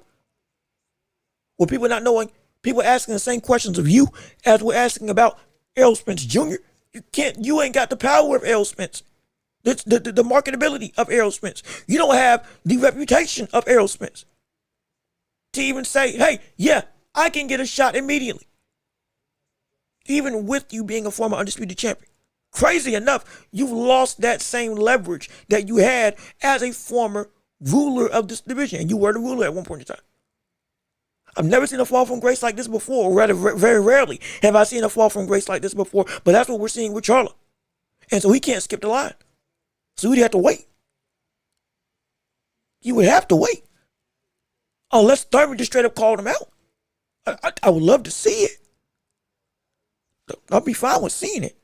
But most likely, the viability of it happening, I don't have as much faith. But let me see. Spence is coming back anytime soon. How old is he? 37. I believe he's 36 years old. However, Errol Spence versus Tim Tszyu are in advanced talk. Well, I don't even think it's advanced talks. I think it's actually they're gonna fight each other. Let me see. Let me check to make sure I had that right real quick. Errol Spence versus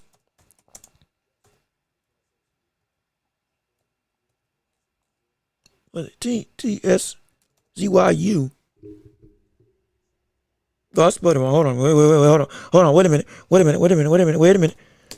Because I remember correctly, the Ring Magazine put out publicly that talks with Errol Spence and Tszyu are going down, and they gonna fight. They're gonna fight for real. They're gonna act. We heard that back in January, and then they got more confirmed up in March, February, and now I think it was it mid or late February that they were like, yeah, we gonna fight against each other. In fact, I think even Tim Tszyu talked about this on 3 days ago. 3 days. I'll even let you hear first, or not first, but I'll let you even see exactly what he had to say on the fact of him and Tszyu fighting against each other as we go and transition back into the world of picture and picture. Here you go. You heard about these things? Is there any truth to that?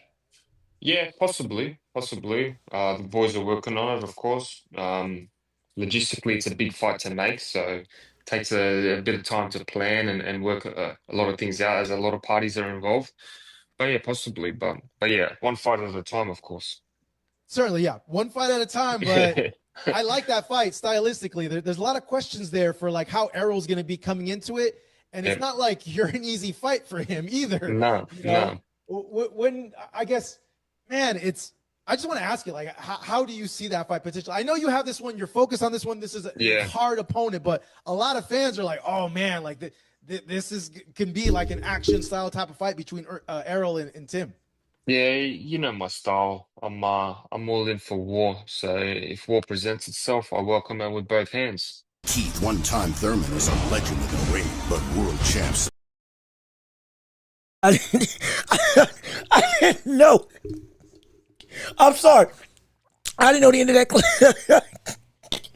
I didn't know the end of that clip had a promo with the bombastic music. I do apologize. Didn't mean to, if I blew out your intros, my apologies. But that's what does look like is going down.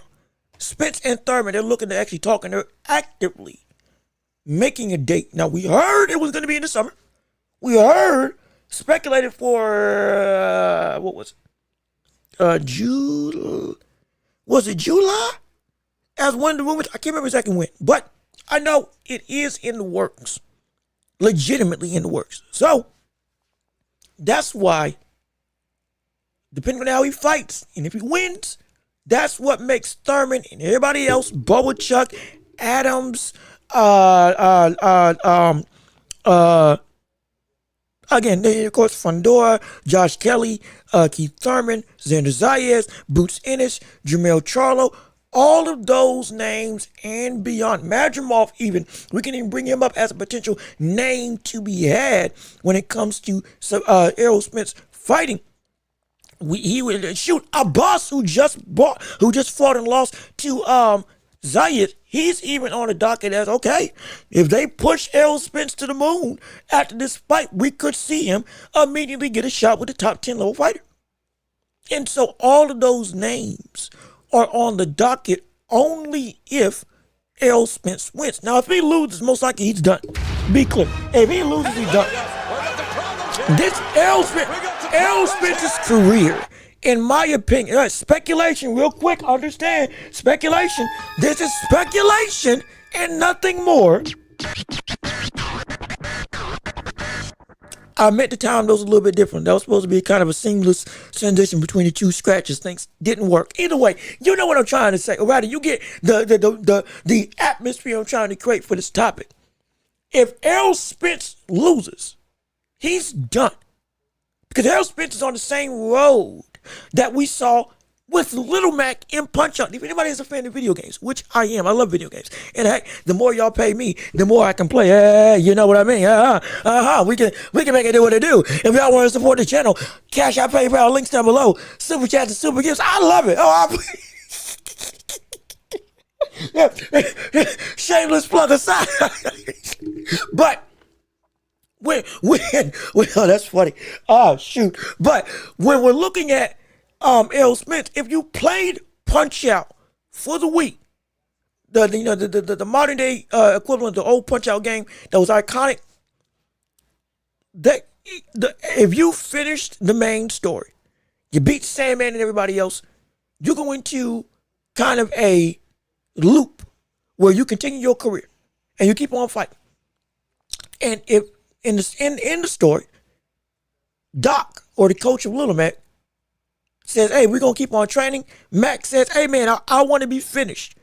And he's like, Doc's like, okay, the next 3 fights you lose, we'll call it quits and we'll end it. We're done. And when you lose that 3rd fight, the game ends. You retire. All the accolades and whatever the word that takes place. Boom. That's what happens. Errol Spence is in that same situation, in my opinion. If the next, but it's not 3 losses. The next loss he takes, he is done. He is done. He is finished.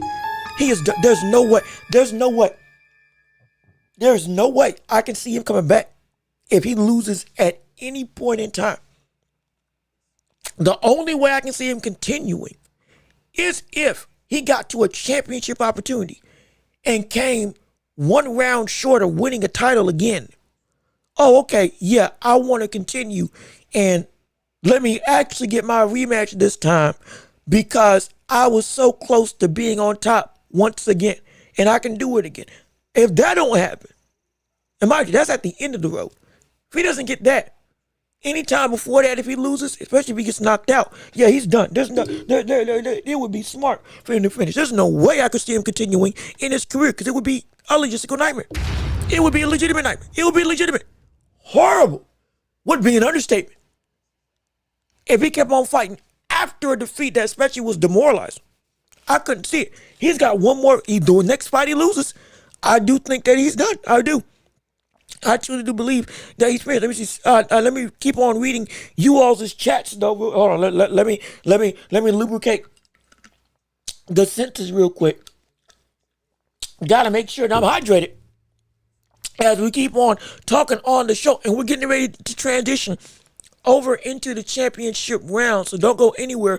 Get ready and get excited. We're going to have your voice and your conversation to talk about whatever you want to discuss in the world of sports or beyond on our show for 30 minutes to an hour. So stay right here for the next 5 minutes, 10 minutes. We're going to delve into the championship rounds, and you don't want to miss it because we'll be having a whole bunch of fun over there. Absolutely. But let me keep on reading what you all got to say real quick. Spencer just retired. He has no reason to compete anymore. And so he doesn't need to fight. But I do think that he wants to fight. Especially now that he's actually been in the gym and he's actually doing work. I didn't believe it at first. I believe it now.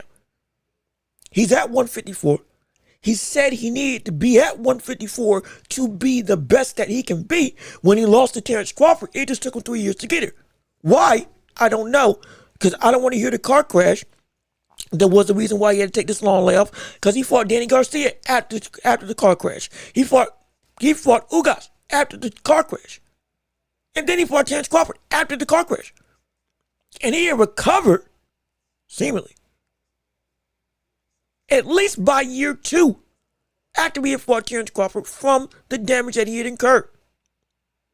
So now we're like, hey, we think you should be back now, and you keep on teasing, I'm going to come through, and you just didn't. There's still legacy to be had.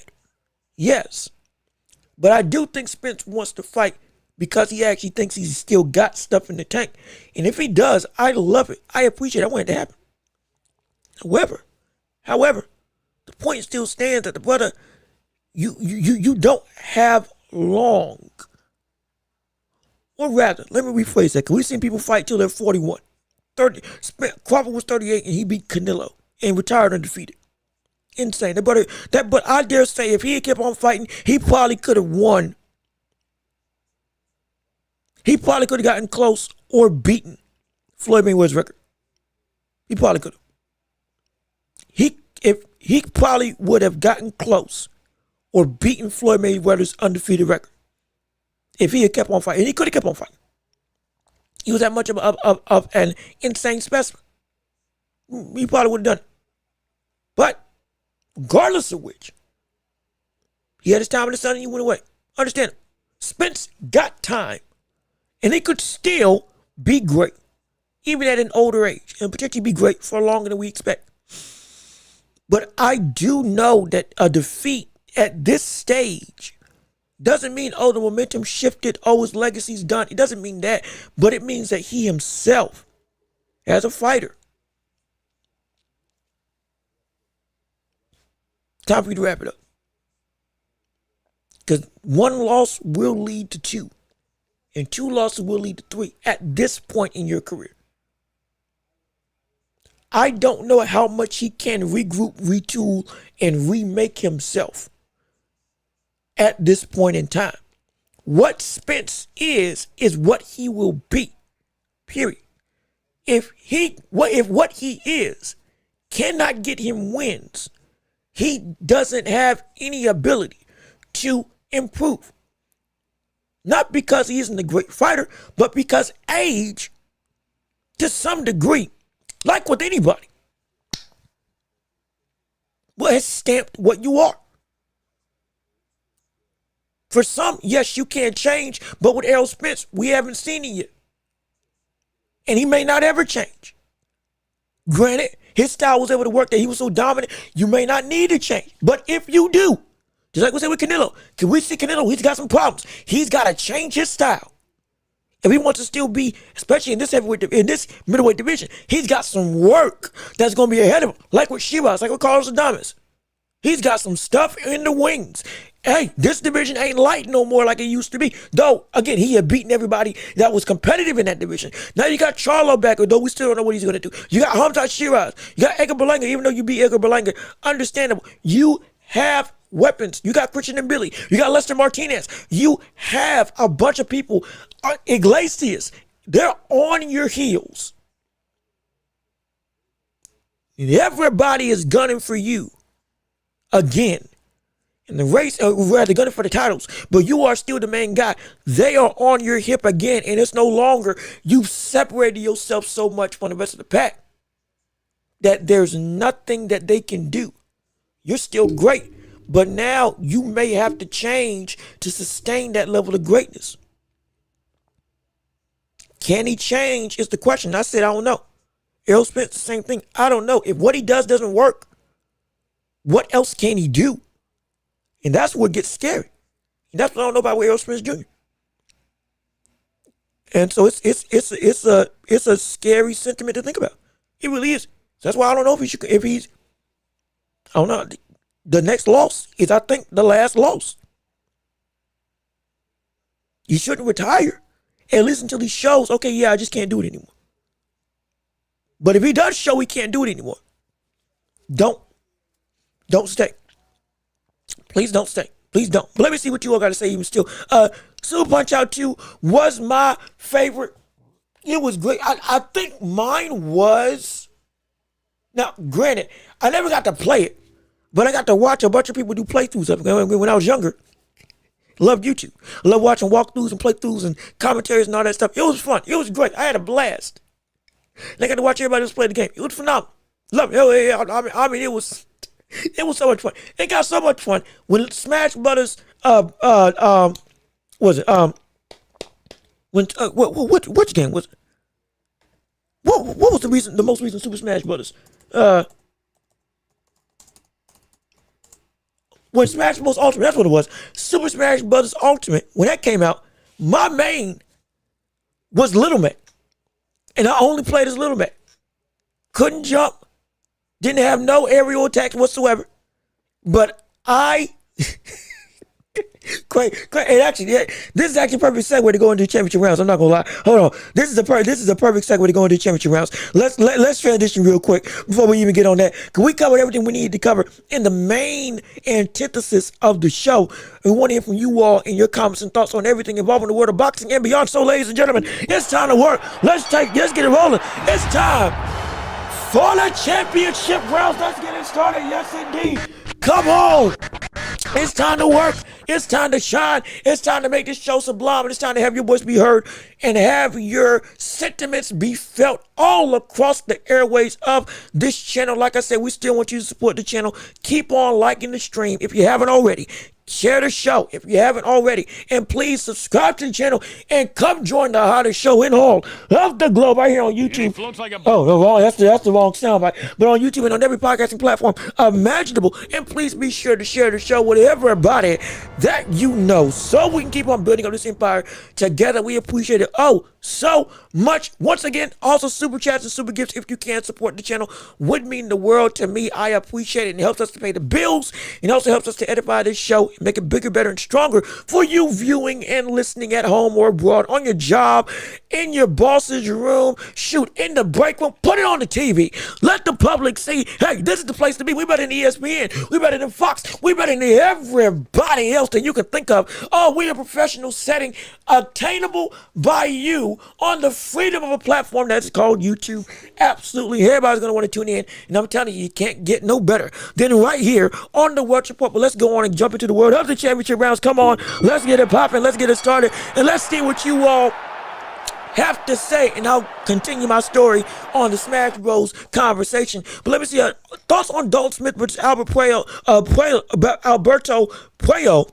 Dalton might lose that one. Now, see, that's where that real boxing ability of Puello, excuse me, is it Puello or Puello? I thought it was if I remember my Spanish correctly, when the two L's are together. You know, I'll just say what I've been saying for a long time. I'll look it up later. Now, excuse me for saying his name wrong. But Alberto is our brother. He's slick as grease.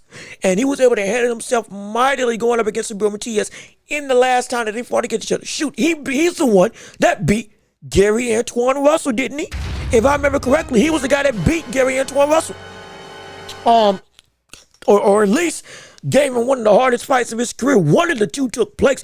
Either way, this man's he's more than a hard fight. That man is skillful.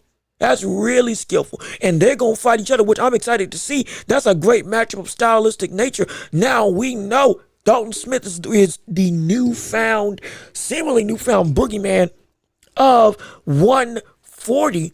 That is, everybody's saying, well, if he can knock out him, one touch is going to be a touch of death against anybody else that even thinks about getting in any range against him. But Alberto is a man who will indeed sit. He can sit in the pocket now. I've seen him be able to ride the ropes and be incredibly elusive and then counter and then angle back out. Have you follow him around. He's going to be tough. That's going to be really tough. That footwork can give Dalton Smith some trouble. It can give him some real trouble. Tracking down the movement is going to be very difficult. Now, if it does get to a point where they're both trading in the mid-range, okay, Dalton Smith's definitely got the speed and sharpness in his shots. He can do some damage. Shoot, even on the block of the likes of Alberto, he can do some damage and make it so that he starts to break him down. It's possible. It's possible. It really is. And I'm almost assured that he can go and take he can take the power of Alberto. He can take the power of Alberto easily. He can take his power easily. And be able to, okay, I can if I can take Sabrina Matias and I was able to survive when he started to pick up the pace, I can definitely go through and, okay, I'm physically dominant. I'm able to at least have a decent ability to track you down and walk you down if need be. I can box a little bit myself, and I'll turn it into a scrap as quick as necessary. He's got the tools. I want to say that Dalton Smith can win, but this is a very interesting stylistic matchup. I mean, this is a very, very interesting stylistic matchup that is going to test him. The same way that Subriel Matias tested the power and chin of Dalton Smith. Alberto is going to test the mind. He's going to test the mind and the patience. He's going to test the mind and the patience. You're going to be tested on a technical level. How do you go through and handle somebody who, if they don't want to get touched, they will make themselves skinny as can be? And will you let I don't want to say the pressure, but will you let the frustration potentially get to you? And will it get to a point he's not there to get hit? Not saying that he only thrives on people that are there in front of him, but it can be a very challenging system. And again, if you didn't know, for those of you who were not aware, Dalton Smith is fighting against Puello on I can't even see the screen. What's the date of this fight? It is the June 6th. It's when it's happening. Just got announced. I think it was earlier in the week. So hey, we got another fight. There's gonna be a big effect, big implications for the landscape of the division. Very interesting, but I do think it's gonna be more interesting. It's gonna not even interesting. It's gonna be more challenging than people may expect on the side of Dalton Smith. I still think he can win, but my gosh, Alberto, he can be a problem. He's been a problem before, and he can be a problem again. Let me see. Love King, Deontay Wilder versus Derek Chisora. Who you got? Well, I have Derek Chisora. I'm not even gonna mince words about it. Derek Chisora. I got Derek Chisora. I don't trust Deontay Wilder as far as he can throw his jab, which is not at all, not a lick. I don't trust that brother with a 10-foot pole. At this point in time, Deontay Wilder, in my opinion, is a shot fighter. I say he should have retired a long time ago. I say he should have retired after Big Bang Jang. I even put out a video on YouTube. And again, mind you, I'm trying to get back to posting snippets of the show on the channel more consistently. It's a lot of work cutting that stuff. I'm not gonna lie. I really am. We talk about a lot of great stuff here. I'm trying to make this show bigger, but my gosh, it's a lot of work cutting up clips on shorts and for long form videos. And I'm doing everything by myself. So I'm doing the best I can, trying to get a new format to make it so that we can make it easier to give you the content that you want in digestible bites, as well as on the whole for the long form channel. We're doing it all by myself, not trying to toot my own horn, just saying. That's why we had a lack on some things to elevate other things until we can get everything sorted out by myself at this point in time. But I put out a video saying that after he got knocked out by Big Bang Jang, he should call it quits. You don't need to fight anymore. You should not be in the ring at any point in time. This fight with Hearn Dawn, I said you did some stuff better, and he did, and it wasn't nearly enough to get me confident. Okay, he's back. No, he ain't back. He ain't never been back. The only thing that he's been back in is back in the corner. The only thing he's been back in is back in the gym, which I appreciate the dedication. I love the fact that he still is trying to make a fight. I still love the fact that he still is working on stuff. But the fact of the matter is he's working on a fruitless task. I mean, look, shoot, I'll show you right now. He's going up against it. I'll show you some clips of him training at this point in time right now. Come on, take a look. Take a look at what he's been doing. This is what he's been doing in the gym. And I'm gonna play. Let me make sure you all can see. Okay, y'all can see it. Great. Here's what he's been doing in the gym. I'm gonna play it fully uncut. Hopefully there ain't no music. I'm gonna play it fully uncut. Let you just watch what he's been training and working on in the gym. And I'm gonna tell you why this is a problem.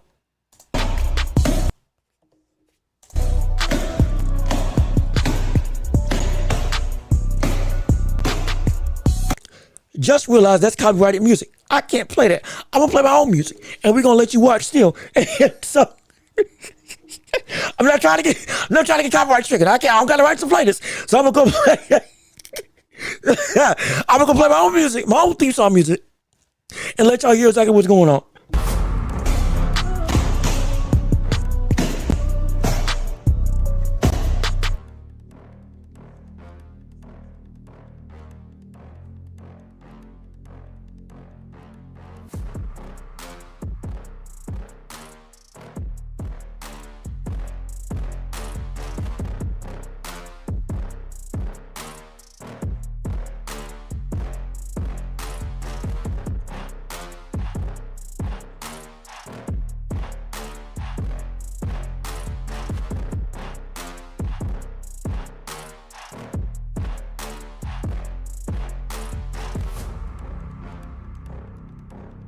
Now, as my music fades, I can talk through the last couple segments of this clip. Granted, that actually worked really well. I'm not gonna lie. My theme song actually worked pretty decent. I'm like, hey, look, can I pick him or can I pick him? Can I pick him or can I pick him? Look, hey, I tell you, we making an atmosphere out here when it comes to the vibes of this show. It works for any occasion. But as you can see, oh no, good gosh, there's promotions everywhere. But again, I'm going to talk you through while you're watching these clips. And if you're listening, we're watching Deontay Wilder train in sparring. Can't play no sounds of how the punches go because it's got music on it. I ain't trying to get copyrighted. But you look at what he's doing. He's practicing the jab, working the box and move, throwing it consistently, trying to rotate out, and he's training. I mean, he's whipping it out. Excuse me, pause. My gosh, let me rephrase it. He's really going through. Dang it. Hey, look, Jalen, I hate that you got me on that craze. Doggone it. Now I'm saying pause is like the next man. Either way, he's going through, he's working on his punches, working on the jab, working on his lead hand, trying to make it really effective. I get it. But you know the problem with this clip? Do you know the problem with all of this entire motion that he's been going through? The man has been training his jab for the last 4 years of his career, and he hasn't used it in the slightest in any given way. It looks like nothing that he's done in the gym. I mean, it's abysmal. It's abysmal. We've said it's one of the worst parts of his game. We've said that this jab is one of the worst parts of his game. He's been training the same weapon for upwards of 5 years. And not a thing has come of it. Not a lick of improvement. Not one iota of ability. It has garnered better interest, or rather has garnered compounding improvement on his work in the gym. It hasn't. He's working on stuff that he ain't using. He's doing things that are not translating to in-ring production. He is doing training drills and motions that he has not used in the slightest with conviction, if at all, inside the ring of his last 4 fights out in boxing, outside of the Tyson Fury fight. That's it. Not a soul can look at him and say that any of this stuff in the gym is going to ever translate to in-ring. This is not me wanting him to fail. This is me looking at it objectively. He is failing because he is not moving and fighting like the man that we need to see him fight as. And everything that he works on never shows up inside the ring. All of this is null and void. It's good clips. It's good wrinkles to show you, oh, I'm working. You are working. I don't doubt that you're trying, but what work without execution is just practice without substance. That's it. You're going through the motions, essentially, but you're not applying things from memory. It's not internalized. You need to use your jab to still be a distance manager. You got a powerful jab. You ain't using it enough. You can keep distance. You're not even trying to. You got 80 inches of reach. You can go through and explode forward with the right hand off of that jab with the quickest 1-2 combination that we got in the heavyweight division right now. And you have yet to use that since you fought against stinking, who was the buddy that used to host Fox? Well, it started with a B. Brazilian? You ain't used it since that. You ain't used it since you fought, again, Tyson Fury. It's been abysmal.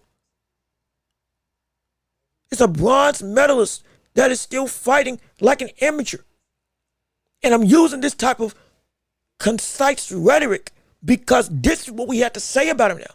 We are sick. I won't say we. I'm sick and tired of watching Deontay Wilder go through all of these motions, knowing that nothing is actually getting better. Not a lick of him is improving as a boxer at this point in time.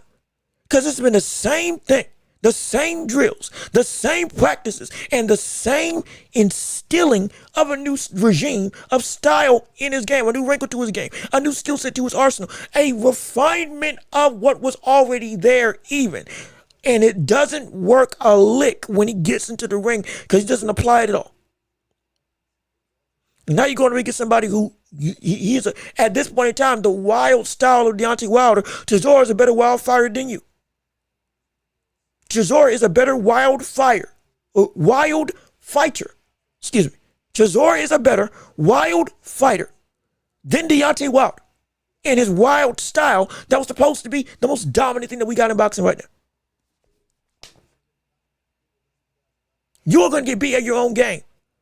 And you can't even box your way to counteract your own game plan that somebody else is going to do to you. It's abysmal. It's horrible. It's terrible. And it's frustrating, but it's the truth. It's the truth. He should go down there. He should go. No, he shouldn't. No, he shouldn't. Nobody. No. Don't do that. Hey, Lane Love King, don't do that. Oh, gosh, no. Oh, Lord, no.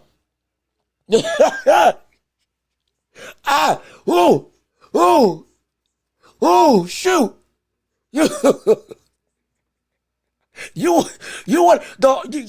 I want you to understand, and the sentiment I get, and also for sure, I see you in the chat. He's going to sleep throwing the jab like that, and I agree. He's going to sleep if he throws the jab like that. If he throws shots like that. Mind you, we're still in championship rounds. We still want to hear your thoughts and opinions. We're going through everything in boxing and beyond. Any sports topic you want to discuss, we can discuss it right now. Keep on liking the stream. Keep on sharing the show. And keep on subscribing to the channel. We love you. We appreciate you. We want you to be a part of our empire. Absolutely. Shameless plug. But even still, for sure, you right.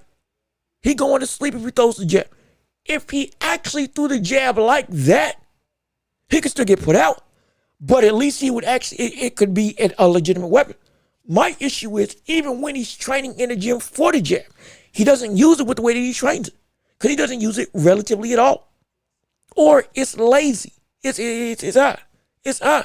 telegraphed. It's lackadaisical. It's not sharp. It's not throwing with intention. Most of the time, he's throwing it with his mouth open because he's gassed by round 5. That's what's been the case for the past 3 fights.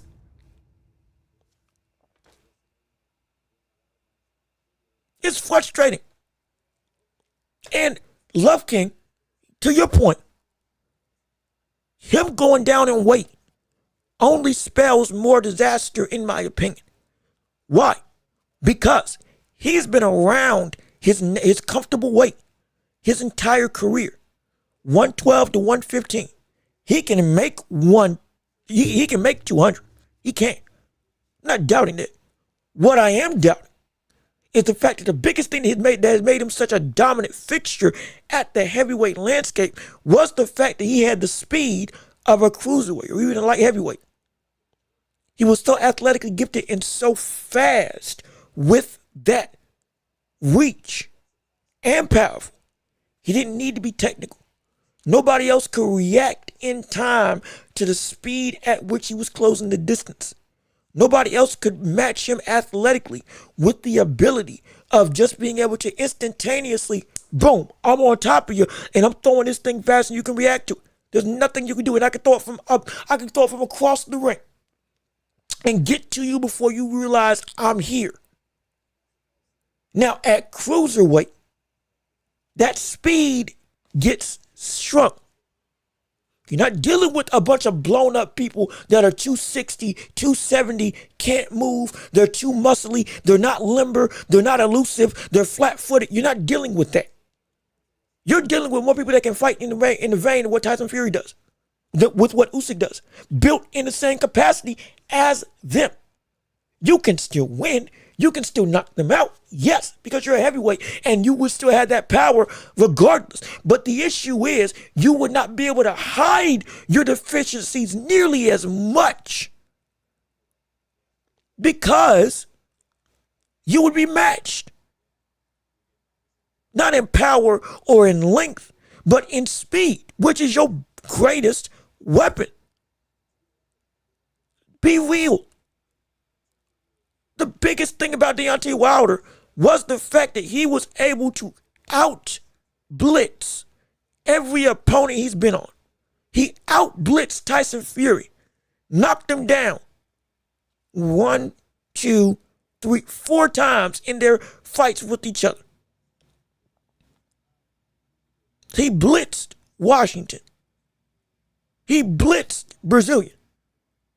He blitzed every opponent in the heavyweight landscape, and nobody could stop it. He blitzed King Kong Luis Ortiz, and he got outboxed in the last outing for 7 straight rounds up until one punch off of a blitz put him to sleep. You don't have that same speed advantage, most likely, at heavyweight or at cruiserweight, excuse me. I want you to imagine Deontay Wilder against Jai Apataya. Hey, look at this! We got some problems here! We got some problems here! I want you to imagine Deontay Wilder versus Jai Apataya. I want you to imagine Deontay Wilder versus David Benavidez right now. You can say that David Benavidez could get knocked out. Oh, absolutely. Deontay Wilder could put David Benavidez to sleep in one punch. Yes, he could. I am completely agreeing with you there. When you get outside of that one punch, with the way that we were able to see the likes of Joseph Parker, Big Bang Jang, and every other person that was slow as dirt, or the slowest of which being Big Bang Jang, able to come through and decimate Deontay Wilder. Benavidez could be able to handle him. He could. He could. That's not crazy to say. Because everything about Deontay would be gone. The last saving grace outside of power for Deontay Wilder would be gone. And at this point, even with power, we can't even say he's got power anymore because he hasn't gotten a knockout in his last 3 fights except for with Herndon. And when Herndon fought, I dare say if Herndon had just ran, he could have survived. Because even that knockout, it was almost like, finally. He got a stoppage, but it wasn't all that impressive of, okay, boom, Deontay's doing the old stuff that worked. We saw some of the wild style. We saw some of the reckless abandon that made him so demonstrative for a glint. But outside of that, it was, my gosh. My gosh. That's really all it was. And so with Deontay Wilder, he is losing the last vestiges of the things that separated him. The power isn't even the same, and the speed that he used to use is no longer relevant with him. And without those two at their peak, we've seen what's happened, which is a bunch of nothing. and with no recourse for changing. Mind you, this is what we said about, what did we say about Canelo? What did we just say about Errol Spence Jr.? It all wraps back around. You can't change potentially after a certain age. What you are is what you are. It doesn't apply to everybody.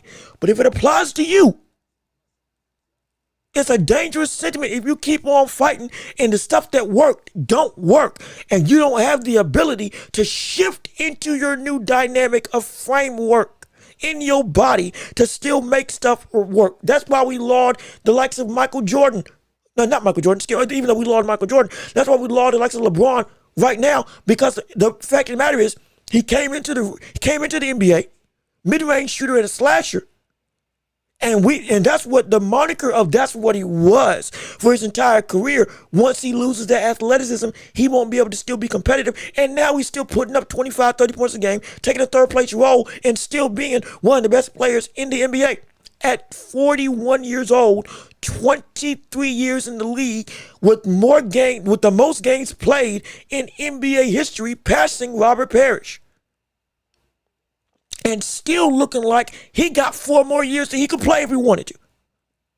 Because he changed his game to fit what he was and made it so he would never lose effectiveness. He adapted. Deontay Wilder didn't adapt. Michael Jordan adapted when he was on the Wizards. Still was averaging 25 before he got injured. Off a mid-range, straight up post-work in mid-range. Still had some athleticism, but he wasn't moving the same way and still was able to be great. Wasn't nearly as good, but he was still doing work because he changed. A grounded game was still able to be effective. Deontay Wilder hasn't even established a grounded game. And it's like, I'm not trying to go on a rant, be clear. But I don't hear people on a grander scale really getting upset as much as they should about what Deontay Wilder is not doing in his career. This should infuriate you. Because even with the diminished athleticism, Deontay Wilder should still be one of the most dangerous heavyweights out here. Because even him diminished athletically still clears about 80% of the landscape of the heavyweight world right now. We should not be looking at him in this way. We shouldn't. I'll be clear, we shouldn't. We should be looking at him on the same level that we used to look at Derek Chisora, if not better. Levels better. I'll be completely honest. This ain't because I'm from the U.S. It ain't because I'm trying just to root for my guy. No. He should be seen on the level of and or above Derek Chisora. Where Derek Chisora is looked at right now. But because of his own because of Malik Scott, and that horrible coaching that he did for him, and his own inhibitions to not change willingly when people were trying to correct him. The people that were actually good for him trying to correct him. It brought us to this moment. And it's the worst thing in the world. It's the worst thing in the world, man. Worst thing in the world. Let me see. Yeah, you're right. I was thinking smaller guys easy to KO, but that makes sense. And he would be more likely to get KOs, but also he would be in even more trouble. Because mind you, I want you to, what Joseph Parker was able to do to him, we could see a bunch of other people do to him at the cruiserweight level, because they're more slicker, more looser, and especially if you're only throwing one punch at a time, they can get low in the same way, attack the body, blitz you. A lot of them would still be strong. And so, you can't handle pressure, and there's a lot of pressure fighters down there. Then also, if you got gassed, mind you, what's the biggest thing about Deontay Wilder? He gets gassed. Well, when he gets gassed, guess what? His other opponents also don't jump on him in the same way, because they also got to worry about their stamina. You don't got to worry about that at cruiserweight. You don't have to worry about that at cruiserweight. So they can go on 10 by the time Deontay Wilder's gassing out by round 5. And now you're breathing heavy. You're still fixing your gloves. You're still trying to, you're still, you got yourself, you trying to get proud and ready. You're constantly going like this, trying to lull the one shot, and the next thing you know, while you keep on trying to fix your gloves, get caught. They won't let you. They won't let you rest. They won't let you rest. So it can get bad. It can get really bad, really quick. Really bad, really quick. Deontay Wilder should fight Jake Paul, then retire. I mean, yeah, he should. He won't. He will not. He can beat Jake Paul. Yeah, he can beat Jake. You put them in a regular size ring. Put him in a regular size ring. Yeah, he can beat Jake Paul. He can be him go Jake Paul. I didn't know. I want to hold up the show. I'll even say this. I'll say this. Jake Paul is the one guy that Deontay Wilder may just need to fight. He's the one guy Deontay Wilder may just need to fight. I say that in all seriousness. Why? Because that's the one guy that can get that confidence back. The one guy that you can fight and you can go completely nuts. Forget technique. Forget trying to be technical. Forget throwing your jab. I want you to throw like you did against Charlie Z when he talked about your sick daughter. And you met him at a gym, you locked him in the room, and you beat the brakes off him. And there was an uppercut that you threw that if it had landed, it would have killed him. It would have. I go back and watch. There was Charlie Zenoff, one of the biggest trolls in boxing history. I hate him to the core from the standpoint of what he does. I despised him. He's been knocked out so many times. Cheap shots. Went and fought Roger Mayweather with cheap shots. I can't stand him. If somebody put him down with a punch or something else, I would not be upset from the standpoint of I hope he recovers, but he got what he deserved from the standpoint of what he was doing. I'm not wishing harm, but I'm also understanding you've been playing too many games. Somebody's gonna put you out. Somebody's going to put you out if you keep playing these types of games, I guarantee you. But go back and watch what he did against Charlie Zenoff. In a gym on a barefoot, on a hardwood floor. And the punches the punches that he missed with struck so much fear in Charlie, he shelled up and went to fetal position. The punches he missed had him doing that because there was that much conviction. Seems to be a theme on the show for the past couple of weeks. Conviction. That's what happened. And there was a shot that if he had landed on Charlie, that brother would have died on the spot. I'd say that with all serious. I say that with as serious as death itself. He would have died if he had landed that uppercut on him. But that was because he was unabashed inhibitions. Got an unabated inhibitions. Unabated rage. Unabated freedom. Don't worry about a doggone thing except for I'm going to kill you. That is what he can do against Jake Paul. Yeah, Jake Paul can actually box. We've heard boxers say that before. We also know what he's going to do against people that can actually punch. Boom. Cover, shell up, do nothing with it. He's scared and he ain't got stamina. He'll never have stamina because he's a bum. And he got caught by Anthony Joshua. He's even more scared to get caught because now he knows anybody on that level, they can rearrange my life, and it's done so. My face, my entire body is literally never the same because of what Anthony Joshua did to me. He is afraid, and he will be afraid. And that gives you free reign to throw whatever gas you want. Without any threat of, oh, he's going to catch me, he's going to hurt me, he's going to put me out. No. Get him in a regular ring. A regular ring. And just say, Wilder, watch out for the right hand. Kill him. You go insane. You put him in the dirt. Forget trying to jab with him. Forget trying to be technical with him. Watch out for the right hand. Outside of that, for 8 rounds, you put him in a world of hurt. And you let everything go. and you knock him out straight up. Don't you waste time. Don't you wait. You fight like you fought against Burminster Vern. And you fight like you fought against King Kong Luis Ortiz. You put him to sleep. You change his life. And you end him. Don't have him training no technical stuff. Strictly have him in the gym. We're going to get you back to just straight up fighting. Not boxing, fighting. And turn him loose. Turn him loose. Let him get the knockout that he's been desperately trying to garner again, to get that confidence back in him again. And from that point on, okay, now we can see what he can do. Jake Paul may be the best thing for Deontay Wilder to have, to get his confidence back and to put him down permanently. In terms of put the current bronze statue of Deontay Wilder down and resurrect the identity of the bronze bum.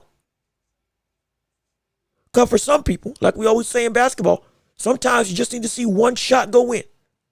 When you're in a slump, and next thing you know, everything else pans out and you back to where you need to be.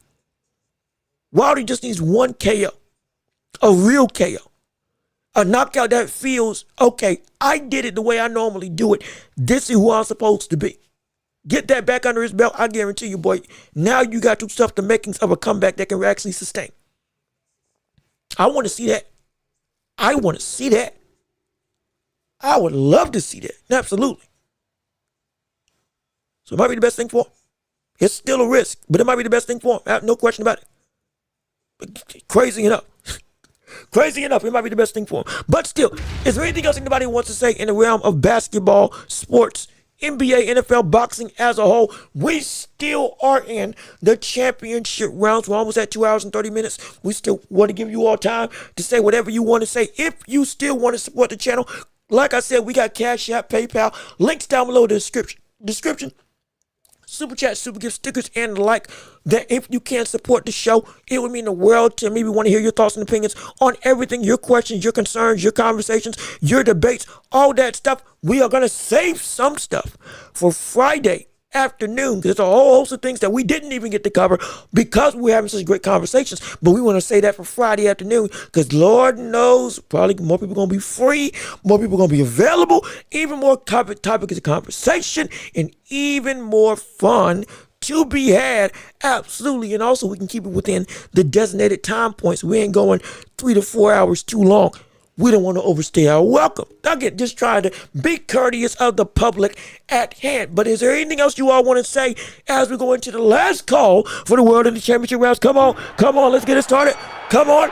Anything else you all want to talk about? Any discussions, questions, comments, concerns, debates that you would like to delve into? I can do a real quick check on any other potential news that's taking place as of right now. When it comes to the world of boxing as a whole, with sports and everything. Also, if you didn't know, just an hour ago, we got to see the likes of Floyd Schofield say that he is going to leave the likes of Golden Boy. My gosh, wait a minute now, hold on. Wait a minute, this was an hour ago. Apparently on Floyd Schofield's own social media, posted by Hassan, another prominent boxing social media platform that shows everything that goes on within the machinations of the workings of the social media landscape of boxing. He says, Floyd, per a screenshot, Floyd Schofield said, we can relate, adding Virgil Ortiz. It seems we will be leaving that stable soon. Well, the ship is sinking. The draw. Oh my, indeed. Oh, Lord. Everybody's jumping ship. Everybody's getting out of Dodge now when it comes to Oscar De La Hoya. He's losing folks left, right, and center, and it looks like they're leaving. In terms of Schofield, they're leaving Golden Boy. My goodness. My gosh. And this is a double whammy. We were also saying that the likes of Schofield, I forget the fight he was getting ready to have, but Schofield was also in contention to fight for the WBA title. The real one. However, the fight he was scheduled to have, which was initially going to be for an actual title, now because Tank I forget what's going on with Tank, but I think he came back. He's suing the woman that he took him to court with allegedly evidence of that the claims were false. Like I said, we'll find out whatever the case may be. But he's been reinstated after being called champion in recess. So that fight with Schofield no longer is going to be for a title, allegedly. So now that and him leaving, everything's running downhill for the likes of De La Hoya, and that's just that. That's that. My gosh, my goodness, it's. I'm telling you, everything with De La Hoya. Right, and mind you, I have no quarrels with anybody, no allegiance to any promotion. I don't care. I'm simply giving you the news, and it looks like the biggest star, and one of the other biggest stars in Ortiz's Golden Boy's stable are getting ready to jump ship right after Golden Boy just signed a deal to be on the zone. So now, although they're under the same promotion, they ain't got no dog in the fight to help put their negotiations in better light to make some money, because two of the biggest people that they got might just be gone in the very near future. That is a dangerous sentiment to look at. I mean, my goodness. My word. My Lord. It's shoot. It's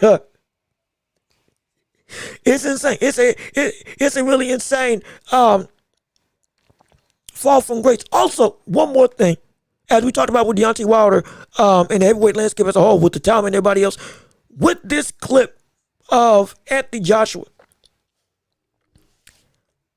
he looks a lot leaner. He looks a lot more, what's the word? Slim, defined.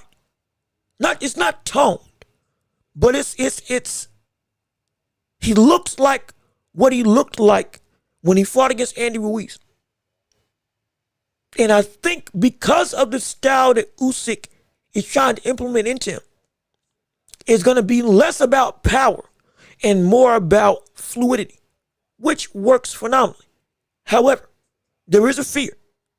And again, using the same machines and doing the same stuff, conditioning-wise, that we see with Usyk, he's probably going to be physically more able to do stuff in a way that he hasn't been able to do in the bulk of his career since his prime. With how we know Usyk and how he's been training as one of the oldest fighters in this division, has been one of the most active in this division. Stamina-wise, Edge is about to be a monster. Style-wise, I am a little bit concerned. I don't want Anthony Joshua getting away too much from his game. The leanness of him, I have no issue with. The more athletic prowess from a fluidity standpoint, movement standpoint, probably is going to be great. But with this slimmed down nature could also come a changed style. A style at which I'm scared he may fight too much like Usyk. From the same vein of overcorrection. I'm not saying Usyk and his team are anything bad. I'm not saying Usyk and his team are anything that need to be concerned with. What I am saying is that Usyk and his team, with what they are as a unit, their identity as fighters, will it bode well if AJ takes too much and gets away from still the dominant puncher that we know he can be and has been in the past? Could it? Just food for thought. I'm not saying it's going to happen. I'm not saying that's what's going to take place. Simply questioning if this does become a problem. And we've seen overcorrection from fighters before. Could this be, stylistically, not physically, but stylistically, could this be a detriment or a potential hindrance in the best version of Anthony Joshua? Because the biggest thing we've been questioning about him, or the biggest thing that I've been questioning about him, the yin and yang, the defense and offense blended together that he used to have when he was running the heavyweight world, and being able to, even while he was still bulky, be fundamental and be destructive at the same time. If he goes and overcorrects in the same way, we see the conservative nature of him being scared. Or, like it was against Dubois, he gets too offensively minded, forgets defense, and just says, I'm going to knock you out because I trust my power. We've seen both extremes of Anthony Joshua. Will the blending of personas finally reconcile once again? That's the question. That's what Usyk and his squad potentially can bring out. But it could also be that it bleeds into one persona over the other.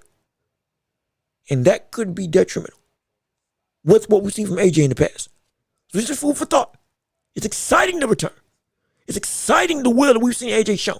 It's exciting the prowess of dedication and legitimate drive, especially in the face of utmost tragedy.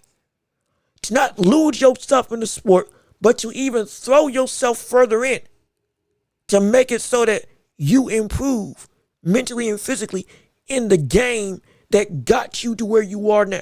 It's incredibly hard. We've seen people derail. We've seen people get on drugs. We've seen people sadly go through and say, I can't live this life anymore after experiencing what we've seen AJ go through. Especially with the entire career, we've seen the ups and downs before the tragedy in Nigeria. It's insane he's able to keep this type of posture. And it's a credit to him. Be clear, we will never disrespect him as a man or as a fighter. We'll never do that. We will never do that. That's why I'm excited for this tandem working together. I just have to be objective and say there can be an issue that arises. Will it happen? If it doesn't, and it works out, yeah, the heavyweight division better look out. They better look out. Because if AJ can get back to form, my gosh, that could be scary. One of the biggest reasons why the heavyweight division was wide open was because Anthony Joshua fell from grace in his fighting capacity. But if he gets back, yeah, that could be bad. That could be bad. That could be bad in a good way for the rest of the division. It could be bad in a good way for the rest of the division. Absolutely. But like I said, last call for the World Championship rounds. We still want to hear from you, your thoughts and opinions. Anything under the sun of what conversation you want to have. If you have nothing else to say, it's perfectly fine. Hey, if you have something to say and you want to help throw some arms to the empire, Cash App, PayPal, links down below. Also links in the description and super stickers, super chats, all that stuff. We're completely funded by you, the viewing and listening public. No question about it. We can't do this without you being here, and we appreciate all of you coming through for the show today. But if nobody else has anything else that they want to say, we're going to wrap this show up, send it home, and get on out of here. And hey, with all that being said, we thank you for tuning in. We thank you for listening, and we appreciate you being on our live. And we're going to end this show off with a bang. So, ladies and gentlemen, we're going to go and end this show. So, this has been another episode of The World Report with me, your host, Jean-Luc Welch. Hopefully you enjoyed the flow of the show. Hopefully you enjoyed the conversation that we had on today. And hopefully you had a phenomenal time here with us on our abode of a show. We tried a different flow. We tried to make it a little more continuative for you all to listen and enjoy. Hopefully you like the flow, and we can keep this going into Friday afternoon, same time, same place, same channel. We appreciate you tuning in. Thank you to everybody who came in on the chat and who watched the show. Y'all were absolutely wonderful. Y'all were spectacular. We appreciate it oh so much, and we can't wait to see you all here back next time on Friday afternoon, same time, same place, same channel. If you would like to support the channel, one last call to alms. We got Cash App, PayPal, links down below in the description. If you would like to support the channel, we also got super chats, stickers, gifts, and all the like. If you want to support the show, it would mean the world to me. Help us to pay the bills and help us to make it so that we can edify the show, make it bigger, better, and stronger, all for your viewing and listening pleasure, no question about it. Please leave a like on the video. Before you leave, keep on commenting your thoughts and opinions on what you liked or didn't like about the show so we can keep on improving. Subscribe to the channel if you haven't already. Come on and join the Empire and hit the notification bell so you know whenever we post right here on YouTube. And please be sure to share the show with everybody that you know so we can keep on building up this empire together and this great community together. All with you and your support, we can make it possible to live up to the moniker of the hottest show in all of the globe. And we appreciate you tuning in. We appreciate you listening. Top 5 chatters for this show going underway. To end off the show, we got number 5 being For Show Squared, number 2 being Teddy Berkshire, number 3 was Matt Bergerson, number 2 was Burr, and number 1 was Love King, per the rankings of YouTube. Like I said, if you got a problem with it, go and complain to YouTube. I'm simply reading the top 5. Because I think Burr commented more than Love King. With no disrespect, we're just going off of the stats that I saw for the as we were going through the show. If you got problems with it, take it up with the commission that is YouTube. And hey, I'm just reading off the evidence. But hey, Love King, you've been crowned the number 1 chatter on this show. So congratulations to you. Can you keep your streak up? Or can you keep your throne as we go into Friday? We'll find out. But hey, be sure to be here to defend your crown. And be sure to be here to take the crown if you can as we come through on Friday afternoon, 12, same time, same place, same channel, in the afternoon. We can't wait to see you there. I've been Jean-Luc Welch. You all have been absolutely wonderful. Peace and love. We are out of here. Yes, sir. We gonna see you all tomorrow afternoon. Be safe. Be blessed. Salute to you. Peace and love. And we out of here. Yes, sir. See you all on